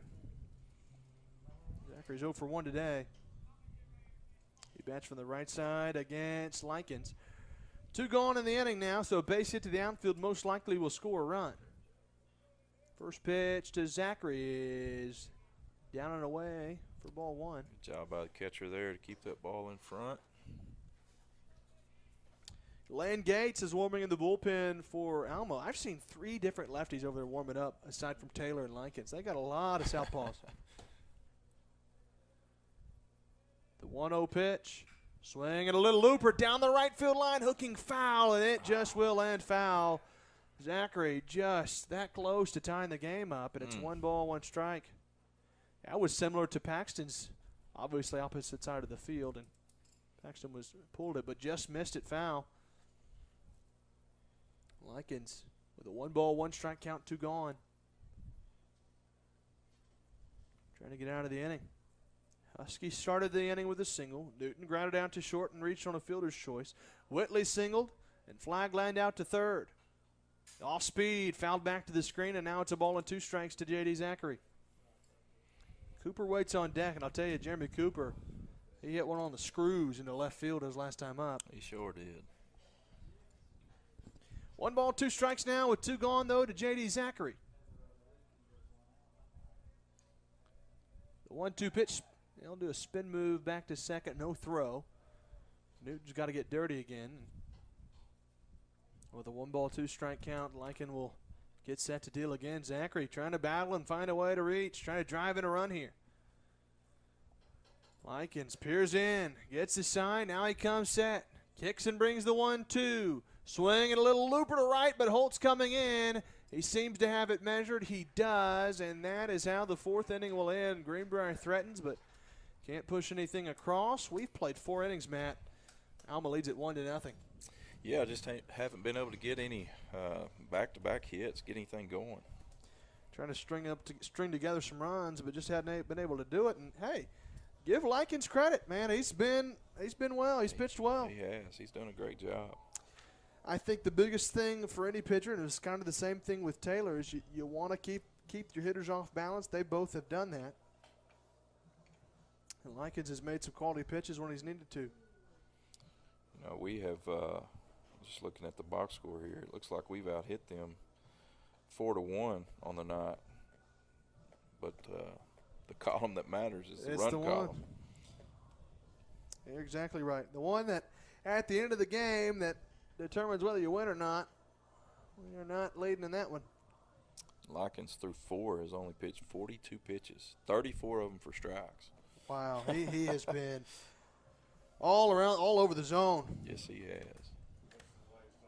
And good things will happen. I mean, yeah, he's given up 4 base hits, but when you're throwing strikes, good things happen. That's right. And there's the difference. You know, if you're just throwing a bunch of fastballs over the plate and you're not mixing up the pitches, you are going to get jumped on and they'll knock you around a little bit.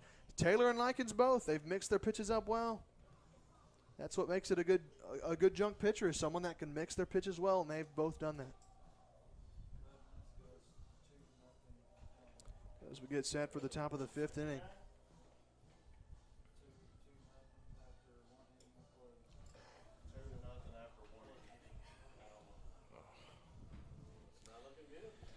Well, it's 2-0 after 1 inning there in Alma. Softball girls are really looking like their season's coming. Fighting to keep playing. That's right. Some of those girls are seniors that will be their last time to play. And there we go. Husky delivers. First pitch popped up foul to the right side and out of play. I believe that's Burdick, the catcher, batting. He struck out looking his first time up.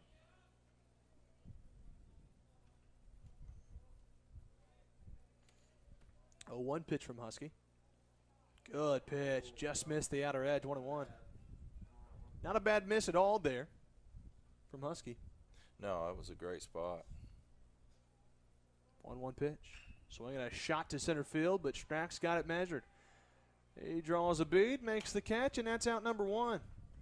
And I'll be honest with you, it seems to be that they've hit Husky a little bit better than Holst. Oh, there's no question. But really, you know, you look at it, and obviously Holst didn't allow a run, but Huskies, they found a way to hit him a little harder. There's a chopper to the first baseman. Nice play there from Anderson. He'll take it himself. He'll slide in to make the play, and 2 are gone. Talk about efficiency. Husky getting 2 quick outs here in inning number 5. A line out to center and 1 unassisted. It'll be up to the 9-hole hitter Mock and the left fielder if Alma's going to do any damage in the 5th.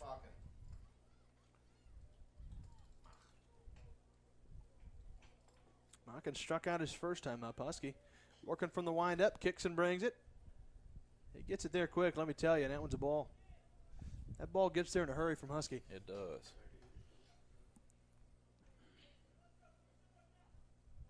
One ball, no strikes. Mockin waits. 1-0 pitch. Waved at it and missed, and it's a ball and a strike.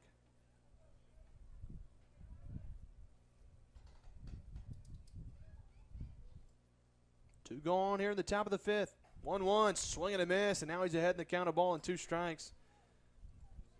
Husky a little bit more settled in. He's retired the last 10 batters he's faced.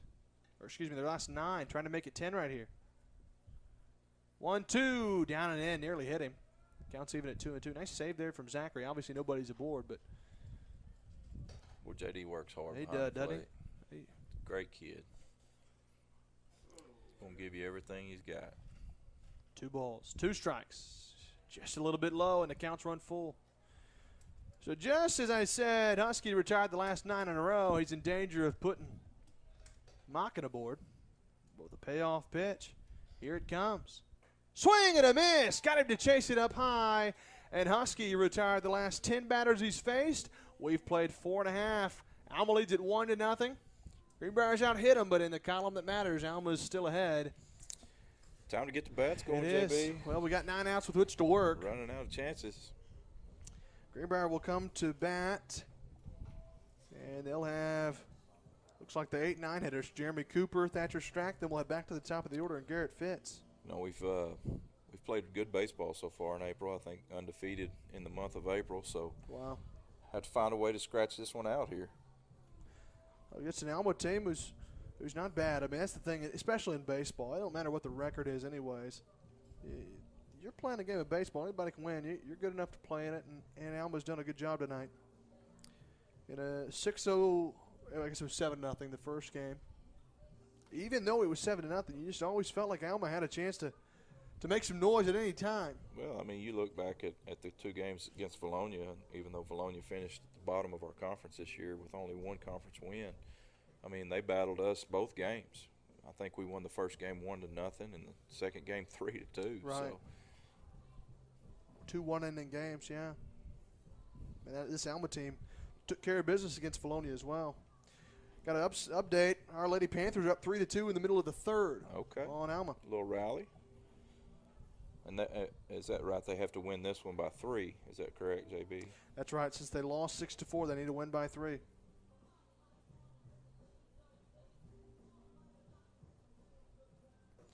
Just got the update from Jay Greiner, keeping us updated. Got to win by 3 to go to state. I guess if you win by 2, then you still have a chance. You still have a chance. That's right. It probably comes down to the flip of a coin, which, my goodness, who wants to do that? Yeah. Starting the bottom of the 5th for Greenbrier, number 2. What, and the crazy thing is, the team you're playing against is who you're fighting to get the state That's right. with, which is crazy. So here we go. Jeremy Cooper leads it off. Bottom 5, and the first pitch is a curveball for a strike. I'm curious to see how many times Likens has started the inning off with a strike, or started the batter off. It's been a bunch because he hasn't thrown many balls at all. The 0-1 pitch to Cooper, swinging a chopper foul, and now it's 0-2.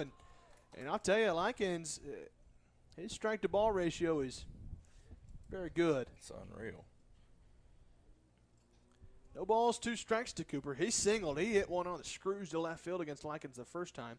But now he's in the hole, no balls, 2 strikes. Noah Likens. 0-2 pitch. Swing and a little pop-up into right field. Second baseman going out. Holt coming in. Seems to have room, and he makes the – oh, he dropped it. Oh, wow. They're gonna say it was in the transition. He's out. No, they're going to call him safe. Well, actually, the home plate umpire initially ruled out. Then he ruled safe.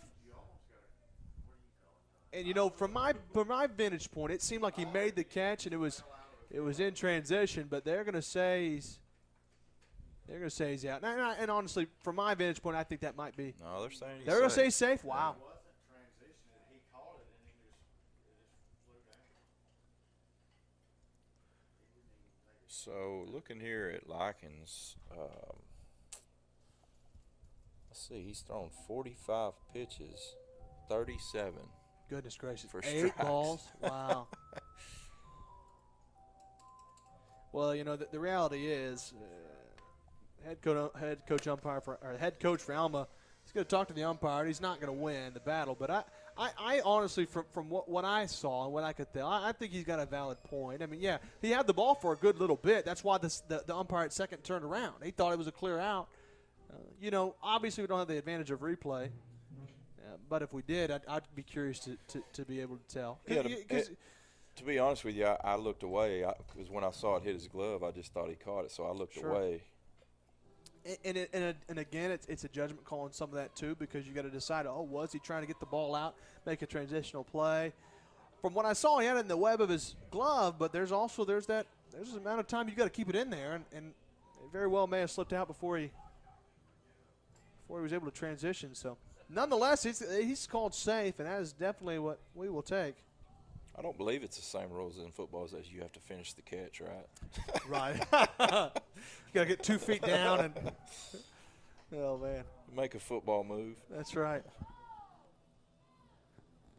Well, Holt's kicking himself. He's out there. He's a little frustrated, and rightfully so. He was there. And granted, it's a tough play. I mean, it really was. That's a long run for Holt. Ball's in the air a long time. You know, JB, 1-run game, that's the break we need right there. Sure, it might be the difference. It could be. And Holt ran a long way. Tough play for Holt. Zach Holt, but he got there, just couldn't quite make the play. So it's another single for Cooper. He's 2 for 2. They pinch ran for him over at first base. Is that Cody Kennan? Pinch running for him, I believe. I believe so. And Likens delivers a strike. Sat back on that, but fouled it back to the screen for strike 1. Great cut there. Just missed it. He's trying to hit Mojo's again. He sent one back all the way near the left center field, near the wall in game 1. Hit a triple. It's 0-1 now from Likens. Runner goes. 0-1's up and away, almost like a pitch out. Throw down to second's late. 1 ball, 1 strike. That's just the 9th ball that Likens has thrown. Yeah, the catcher there, you could kind of see him double, triple clutch. He couldn't quite get the grasp of the ball out of his glove. So now, with a 1 ball, 1 strike count, Cannon's over at second. Strack, that's what to say. You brought here? him over and put him at third. I think you almost have to. The Taylor at first thinks he is. Strack squares, pulls the bat back, and takes it low for a ball. Hayes was coming in charging, so was Taylor at first. They may need to make a visit to the mound. It's 2 balls in a row. That's right. You're no kidding. This might be the first time he's been behind a hitter. I think you're right. Likens has just pounded the zone today. 2 balls and a strike. Gives the runner at second a look. 2-1 pitch. Pulls the bat back, and he takes ball 3. And goodness, this is the first batter that Likens has fallen behind. I know for certain. By Thatcher right there to pull that back. Sure. That's tough to do. You want so bad to put the bunt down and move the runner, but sure. those are the kind you end up popping up. Sure, and that ball's dropping down like that. Absolutely. 3-1 pitch, squaring again. Puts it down the right side. That's a good bunt. Taylor barehands, throws to first. Didn't get him. The throw gets away. Cannon's going to come around to score, and Stracker, he's rounded second. He's going to third. Holt, the throw is late, and Stracker's in over at third base. I'm not sure if you rule that a single and an error. Either way, Strack puts the ball in play, and good things happen. We are tied at 1. Wow, that's huge. How about it? Now, Greenbrier's got a runner at third with nobody out. That brings up number 1, Garrett Fitz. You see it so many times in this game, JB, where you get a break, you catch a break, just like that fly ball to right field. It should have been caught, and questionable whether he did or not. Sure. But we caught the break, and it ends up turning around into some momentum. Yeah. And unfortunately, we go back to the national championship game against right. Oregon State. Goodness gracious. When you give good teams extra opportunities, extra outs, it usually bites you. Sure does.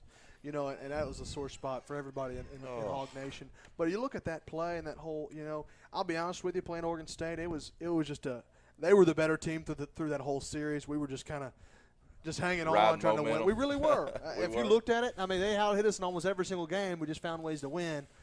And, man, that's tough. But, hey, maybe this year's the year. We're playing well, so. Yeah.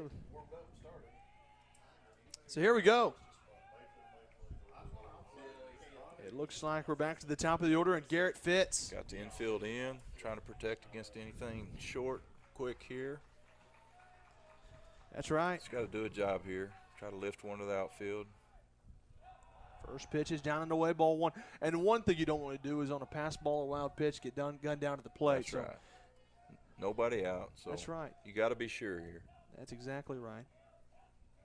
Runner at third is Stracker. He reached on the throwing air. Fitz swings, hot shot at third, trying to go home. The throw to the plate. Oh, it's dropped by the catcher. Strack's going to score. And Greenbrier's taking the 2-1 lead. My goodness, Burdick had him, but he dropped the ball.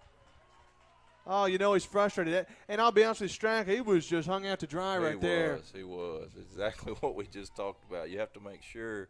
And he got caught in between, and fortunate for us, the catcher just couldn't hold on to it there. So Fitz will reach on the fielder's choice. Wow, it's 2-1. Greenbrier's got the 2-1 lead now, and Jackson Anderson batting. Greenbrier's got a chance to add more. And I'll be honest with you, Likens has pitched well. He just has not gotten some help. That's right. Pitch coming here. Swing and a line drive, base it into right field. Holt's going to get it, bobbles it a little bit. They're going to wave home Fitz. The throw to the plate is cut off by the first baseman, Taylor. Anderson rips a single to right, and Greenbrier's up 3-1. That was a hot shot through the hole on the right side. Hitting is contagious, right? Sure is, my goodness. And with Likens throwing strikes, he's probably going to come over the plate. That's right. You can sit on something. Brings in Jordan Husky. Husky's 2 for 2 with 2 singles. Bats with a runner at first, and nobody out still. Likens kicks and brings 1. Down and in for ball 1, 1-0. And again, like you talked about, Likens has been filling up the zone. He's done a great job of throwing strikes. His defense has just not helped him here in this inning. Still nobody out. I mean, you think about it, that little, like you said, that break that was caught, the little flare out to right field. Cooper with a little flare, got on. Then Strack with a bunt play, almost had him at first, then threw it away. That tied it up. Runner goes, swing, and a pop-up foul over to the first base dugout and out of play. And that's almost looked like a hit and run there, maybe. Sure did, yeah. Anderson was on the move. Because that ball was out of the zone. He was just trying to get it put in play somewhere.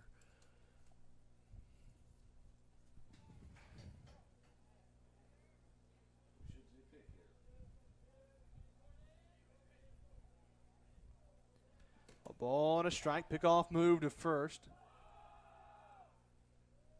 Runner gets back. That's Anderson. 1 ball, 1 strike. Still nobody out here in the bottom of the 5th. Husky waiting on a 1 ball, 1 strike count. The pitch, swinging a hot shot to third off of Hayes.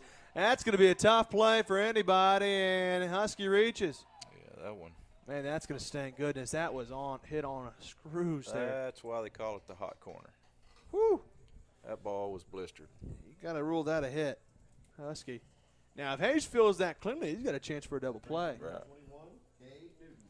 But as it is, it's 3-3, top of the 4th in Alma. Softball girls just trying to hang on and make it a state. Got to win by 3, but it's tied up right now. Is it tied up? 3-3 in the 4th. Cade Newton batting from the right side will stand in here. He's 0 for 2. He lays down a bunt to the right side. Bunt. Taylor bobbled the ball, bunt. and he's not going to have a play. And now Greenbrier's got the bases loaded with nobody out, Matt. Boy, I tell you what, I think even if he does field that cleanly, it's that's going to be tough. It'll be bang at first. That was a great bunt. With the bases loaded, Keaton Whitley steps into the batter's box. And this is that big inning we've been looking for, JB. Got some momentum rolling. And that's going to do it potentially for Noah Likens.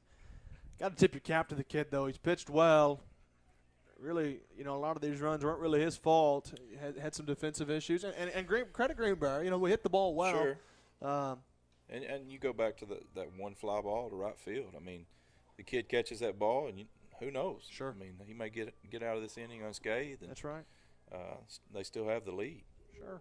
Well, then you look at the batter after that. He got the bunt from Strack. Close play at first, should have got it. The ball gets away. Right. Then Strack's at third. We're tied.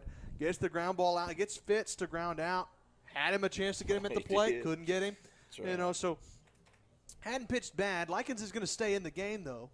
But he sure is in some trouble. Bases are loaded with nobody out. I'm curious to see his strike ratio again. Yeah, let me see what I got here. Looks like he's 57 pitches, 44 strikes. Wow. So only thrown 13 balls. And 3 of those were on that one hitter. That's right. So here we go, Keaton Whitley. He's 1 for 2 with a single today. He's also grounded out to first base unassisted. Bats from the left side against Likens. Waits on the first pitch. Here it comes. Curveball's way down and missed, and it's 0-1. Took a cut. He got a big rip there, but came up empty. You're right. And Likens has not walked a single batter so far. That's pretty good. That's impressive.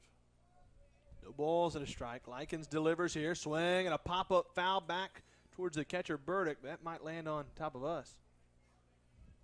Must have gone over us. I didn't hear anything. 0-2. I was bracing for it, Matt. So 0-2 here. Bases loaded. You just got to shorten up, try to put the ball in play somewhere. Sure. Maybe pull it to that right side, score a run here. Well, Likens is throwing strikes. He's going to be probably close to the zone. Just can't take anything looking here. Got to battle. 0-2 pitch from Likens. Here it comes. Swing and a pop-up. In foul ground towards first. Taylor giving chase, and he'll run out of room as it hits off the first base dugout. Good job of battling, staying alive there by 3. I know that's a frustrating thing as a hitter if you foul out like that, knowing you're just fighting it off. Whitley's doing a good job battling. That's when you just sit there and you just kind of pray, please get out of play.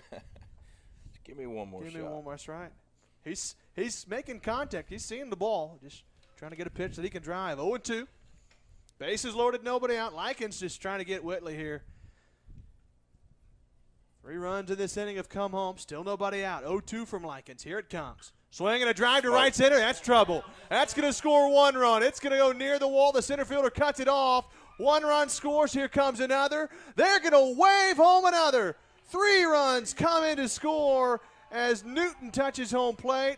It's a 3-run double. Bases clearing double from Keaton Whitley, and Greenbrier's broken it open at 6-1. Still nobody out. Great hit. Wow. That double brings up number 20, Paxton Flag. Our Lady Panthers are up 4-3 in the 4th inning. Got to win by 3 got to win by 3 to make it a state against Alma. Coach, what happens if they win by 2? Alma wins because Alma has more total runs and conference wins than we do. So if it's that tie, you go to the next tiebreaker, which is total runs, and Alma has that tiebreaker. So we have to win by 3 in order to go to state. We said earlier if we won by 2, we might still have a chance, but Alma holds the next tiebreaker, so have to win by 3. Keaton Whitley with a big blow here in the inning. Bases loaded, bases clearing double as Flag rips that one down the right field line and out of play. Strike 2. Likens continues to fill up the zone. He is. I mean, he has not felt that at all. Likens coming set. Pitch to Flag is coming. And it's down and in. Good 0-2 pitch. I'm not sure they counted. It's either 1 ball and 2 strikes or 1-1. Oh, it's 2-1. Well, there we go. I was way off. 2 balls and a strike. Flag's got a hitter's count. The 2-1 pitch from Likens. Here it comes. There's a strike, and it's 2-2. Yeah, I don't think he'd be taking that one on a 2-strike count. 2 balls, 2 strikes to Paxton Flag. He's 1 for 2 in this game. Bats from the right side. 2-2 from Likens. Swinging a chopper foul. That's a great job there by Paxton. The ball was a little bit in, but too close to take. Just fought it off. That's right. Lived to see another pitch. Bottom of the 5th. Greenbrier's up 6-1. 2 balls, 2 strikes. Flag battling. Still nobody out. Likens delivers. Outside ball 3, and that is rare. He's doesn't miss a whole lot. No, he doesn't. Yeah, when he's missed, he's been all around the zone. That's right. Well, a payoff pitch to Flag here. 3 balls, 2 strikes. Here it comes. Swing and a line drive to right center. It's going to be caught by the second baseman. Must have hit it off the end of the bat. Looked good from up here, and then the ball just kind of died. Nice play by the second baseman, and Flag's out number 1. Got a good jump on it. Made a good read. So, brings in J.D. Zachary. He's 0 for 2 today with a strikeout, and he's flown out to right. He'll bat here from the right side against Likens. Cooper's on deck. He started the inning with a single on that little flare to right field. And there's a curveball inside for ball 1. Runner at second is Whitley. He drove in all those runners with the bases loaded to make it 6-1. The 1-0 pitch, a pickoff move back to second base. Runner gets back easily.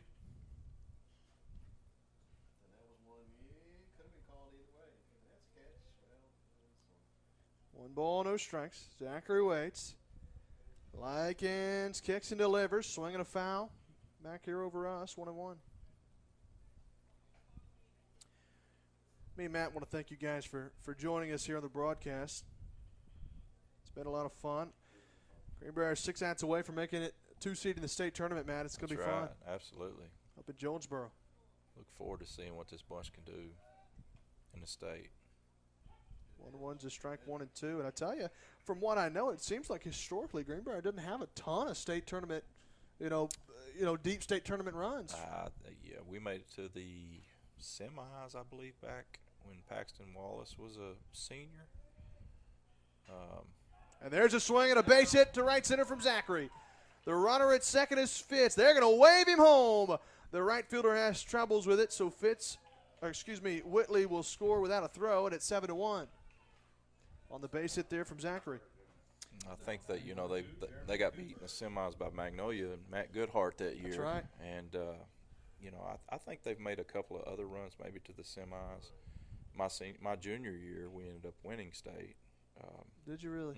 But that was in the classification below this. 4A? Yeah, so my senior year was our first year up in this classification. Gotcha. To my knowledge, I don't know that we've made it to the finals in 5A. So even made it, you're saying, Right. wow.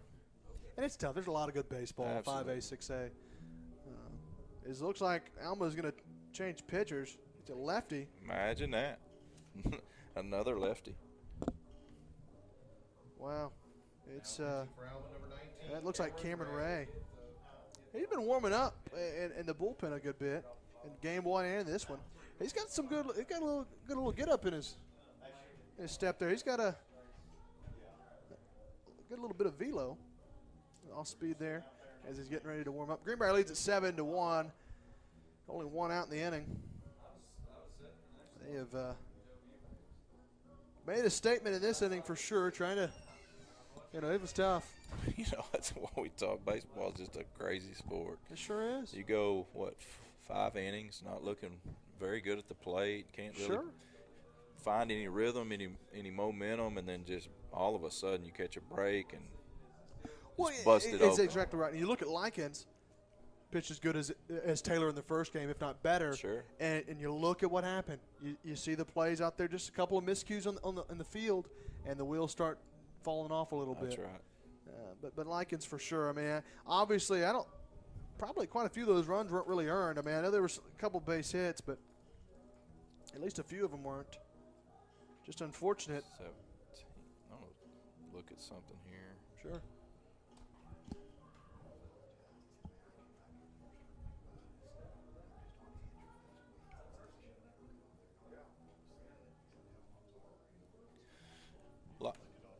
Likens threw 77% of his pitches for strikes. Great. That is efficient. That is some good. That's very solid. When you're throwing a lot of strikes, you're getting a lot of outs. And if you looked at it, looking at the lineup here, he had, up until the 5th inning, he hadn't faced more than 5 batters an inning. Wow. And then obviously we're still in the 5th inning, and it seemed to get away from it a little bit, which again wasn't his fault. I mean, he pitched well through the strikes. Here's Jeremy Cooper. He singled to start this inning. He'll bat for the right side against Cameron Ray, the lefty. J.D. Zachary over at first base. Cooper's 2 for 2. How about that? He'll bat from the right side against Ray. First pitch is outside and away for ball 1.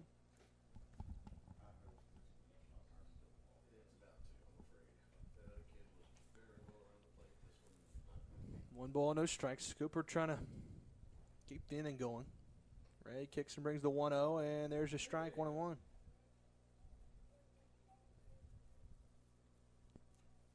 Seven runs here in the bottom of the 5th. Pickoff move to first. Nice move. They nearly got him. Boy, that's close. That was, wow. Too close for my comfort. No kidding. A ball and a strike with 1 gone. Ray kicks and brings the 1-1 down and away, 2-1. Well, Ray's come in. He's fallen behind 2-1, something that Likens did not do much at all throughout this game. 2-1 from Ray as he steps off the rubber. A 7-run 5th, that's been the difference, no question. Pickoff move to first again. That one's not that close.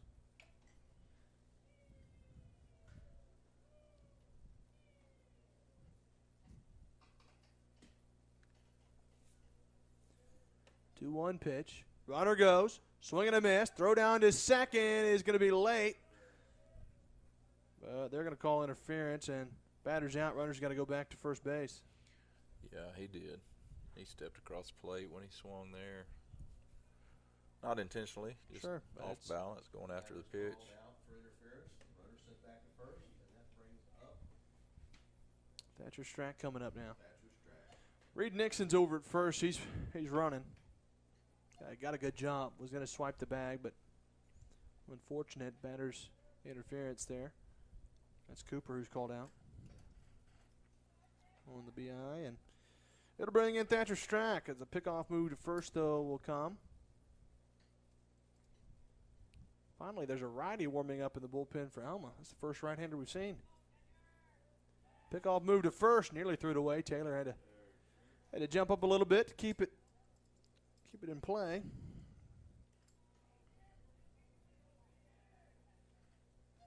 You know, looking at these conference standings here, JB, it's hard to tell. Strack taps that foul over to the first base dugout for strike one. It's hard to tell exactly how many games these conferences have left. Right. You know, we play a total of 14, but you know, looking at the Central, you could, And the 0-1 hits Thatcher Strack, and now there'll be runners at first and second.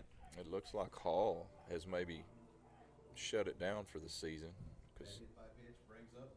their conference record is only 0-2. So, Yeah, So I don't know what happened there, but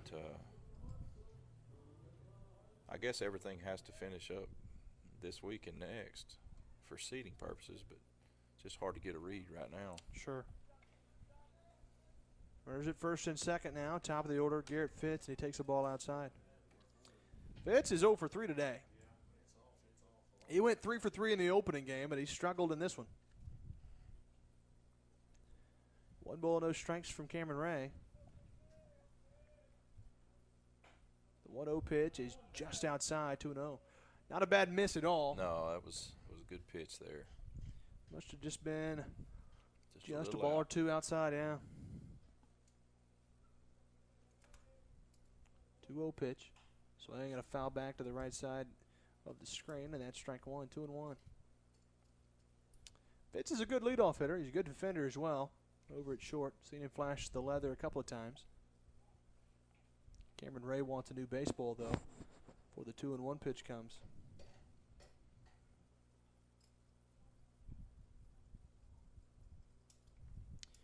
Well, Greenbrier, if this will stand, they'll be the 2 seed heading into the tournament. I know we talked about it. Yeah, Greenbrier's a team, especially being a 4 seed, they could put up with just anybody in the tournament. That they have a legitimate shot, obviously. But I think if you look at it, you're a 2 seed, you're going to play a 3 seed, and it seems like you'll play around that way. You won't really have to play a 1 seed until maybe the second round or so. The only bad problem with being the 2 seed, our matchup in the second round is going to be against Jonesboro. And there's Garrett Fitz, right center field base knock. A run's going to score. Fitz will hold up at first. Strack moves from first to third, an RBI single there from Fitz, and it's 8-1. So you're looking at probably, if you Sure. do make it past the first round, you're playing what some would argue is the best team in the state, regardless of classification. Well, you've got, 4 pitchers for them. They're starting 2. One's going to Tennessee, one's going to the U of A. Then you got, really, their 3 and 4 bullpen guys or midweek guys are going to A-State. So their top 4 pitchers are all going D1. So It doesn't make it easy. no, definitely not. But, hey, every team, there's a weak spot. You just got to catch them on an off night.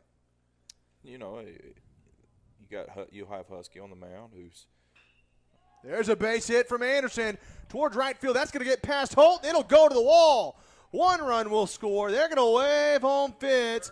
Heading for third is Anderson. The throw is going to get away, and Anderson's going to stay put. But that's a 2-run double from Anderson, and all of a sudden this game's a 10-1 game, a 10-run 5th inning on the triple from Anderson. He smoked that one right. That brings up number 10, Jordan Husky. And Jordan Husky will come to the plate. Huskies 3 for 3.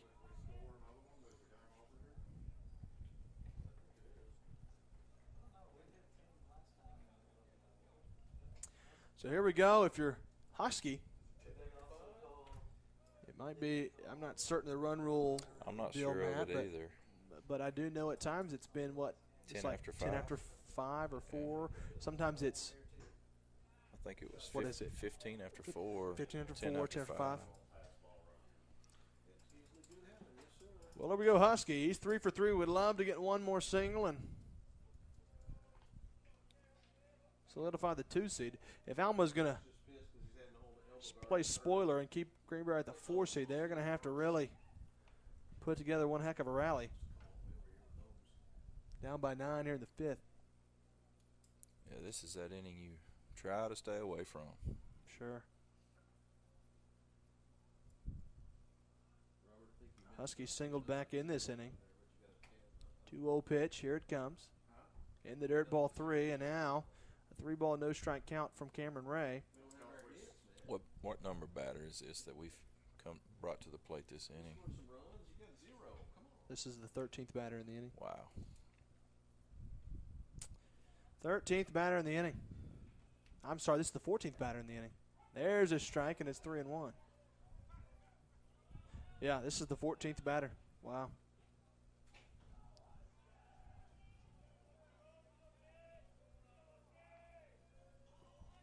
Three balls and a strike to Husky. Here's the pitch. Chase went out of the zone, and it's 3-2. Don't blame him there much. No. Swing away. Payoff pitch coming home now from Ray. Runner at third is Anderson. He reached after he tripled. The payoff pitch to Huskies fouled back to the screen, and they'll do it again with a 3-ball, 2-strike count. Newton waits on deck. He's 1 for 2. Or excuse me, 1 for 3. But Husky 3 for 3 with 3 singles, trying to reach again. And Ray doesn't like the baseball, wants another one.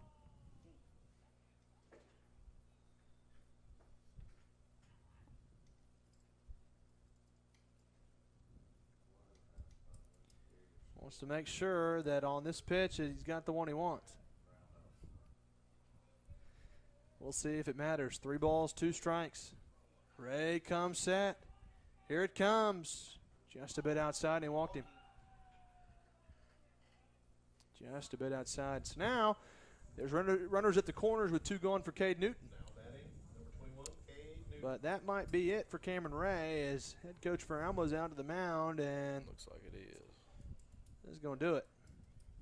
Looks like Gifford's going to come in, second baseman. And indeed it is. The second baseman for Alma, Caden Gifford. He'll be on the bump. Any update on the softball score? You know what? Not that I'm aware of. Let me text Jay again. Now pitching, number 17, Caden Gifford. We were up 4-3 in the top of the 4th. I don't know if I'd said that. Yeah. But that was 10 minutes ago. He said we were up 4-3 in the top of the 4th and left the bases loaded. Oh, my goodness. Oh, that hurts. That is tough.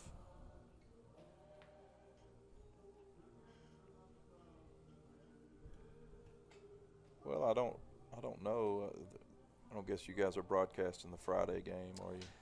I'm not certain. I'm not certain. The Batesville game on Friday. Yeah. You know, usually we'll see what Sean comes up together. Sometimes it's whatever he throws in the little calendar to put in there and to do, we'll do it. Sure.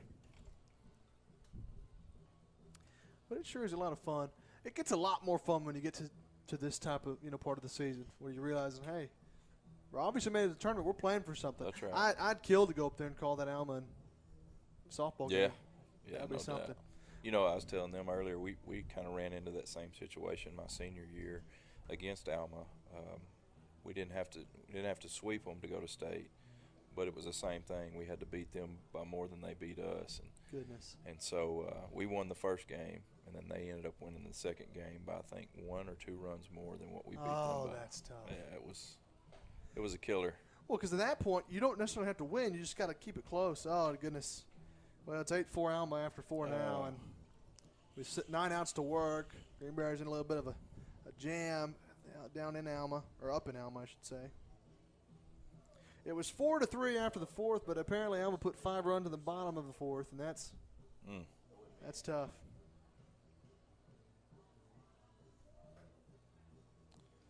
Goodness. Well, Caden Gifford. Going from 0 wins to 5 on the Looks like he's coming in to pitch. He's the first right-hander we've seen from Alma today, if I'm not mistaken. That's exactly right. And he's really just the second right-hander that we've seen. Barrentine ended the last game. Cade Newton will bat here. He's 1 for 3 with a single. He's also popped out to the catcher, and he's reached on a fielder's choice. Waits on the first pitch from Caden Gifford, and the first pitch is a strike on the inner edge to get ahead 0-1.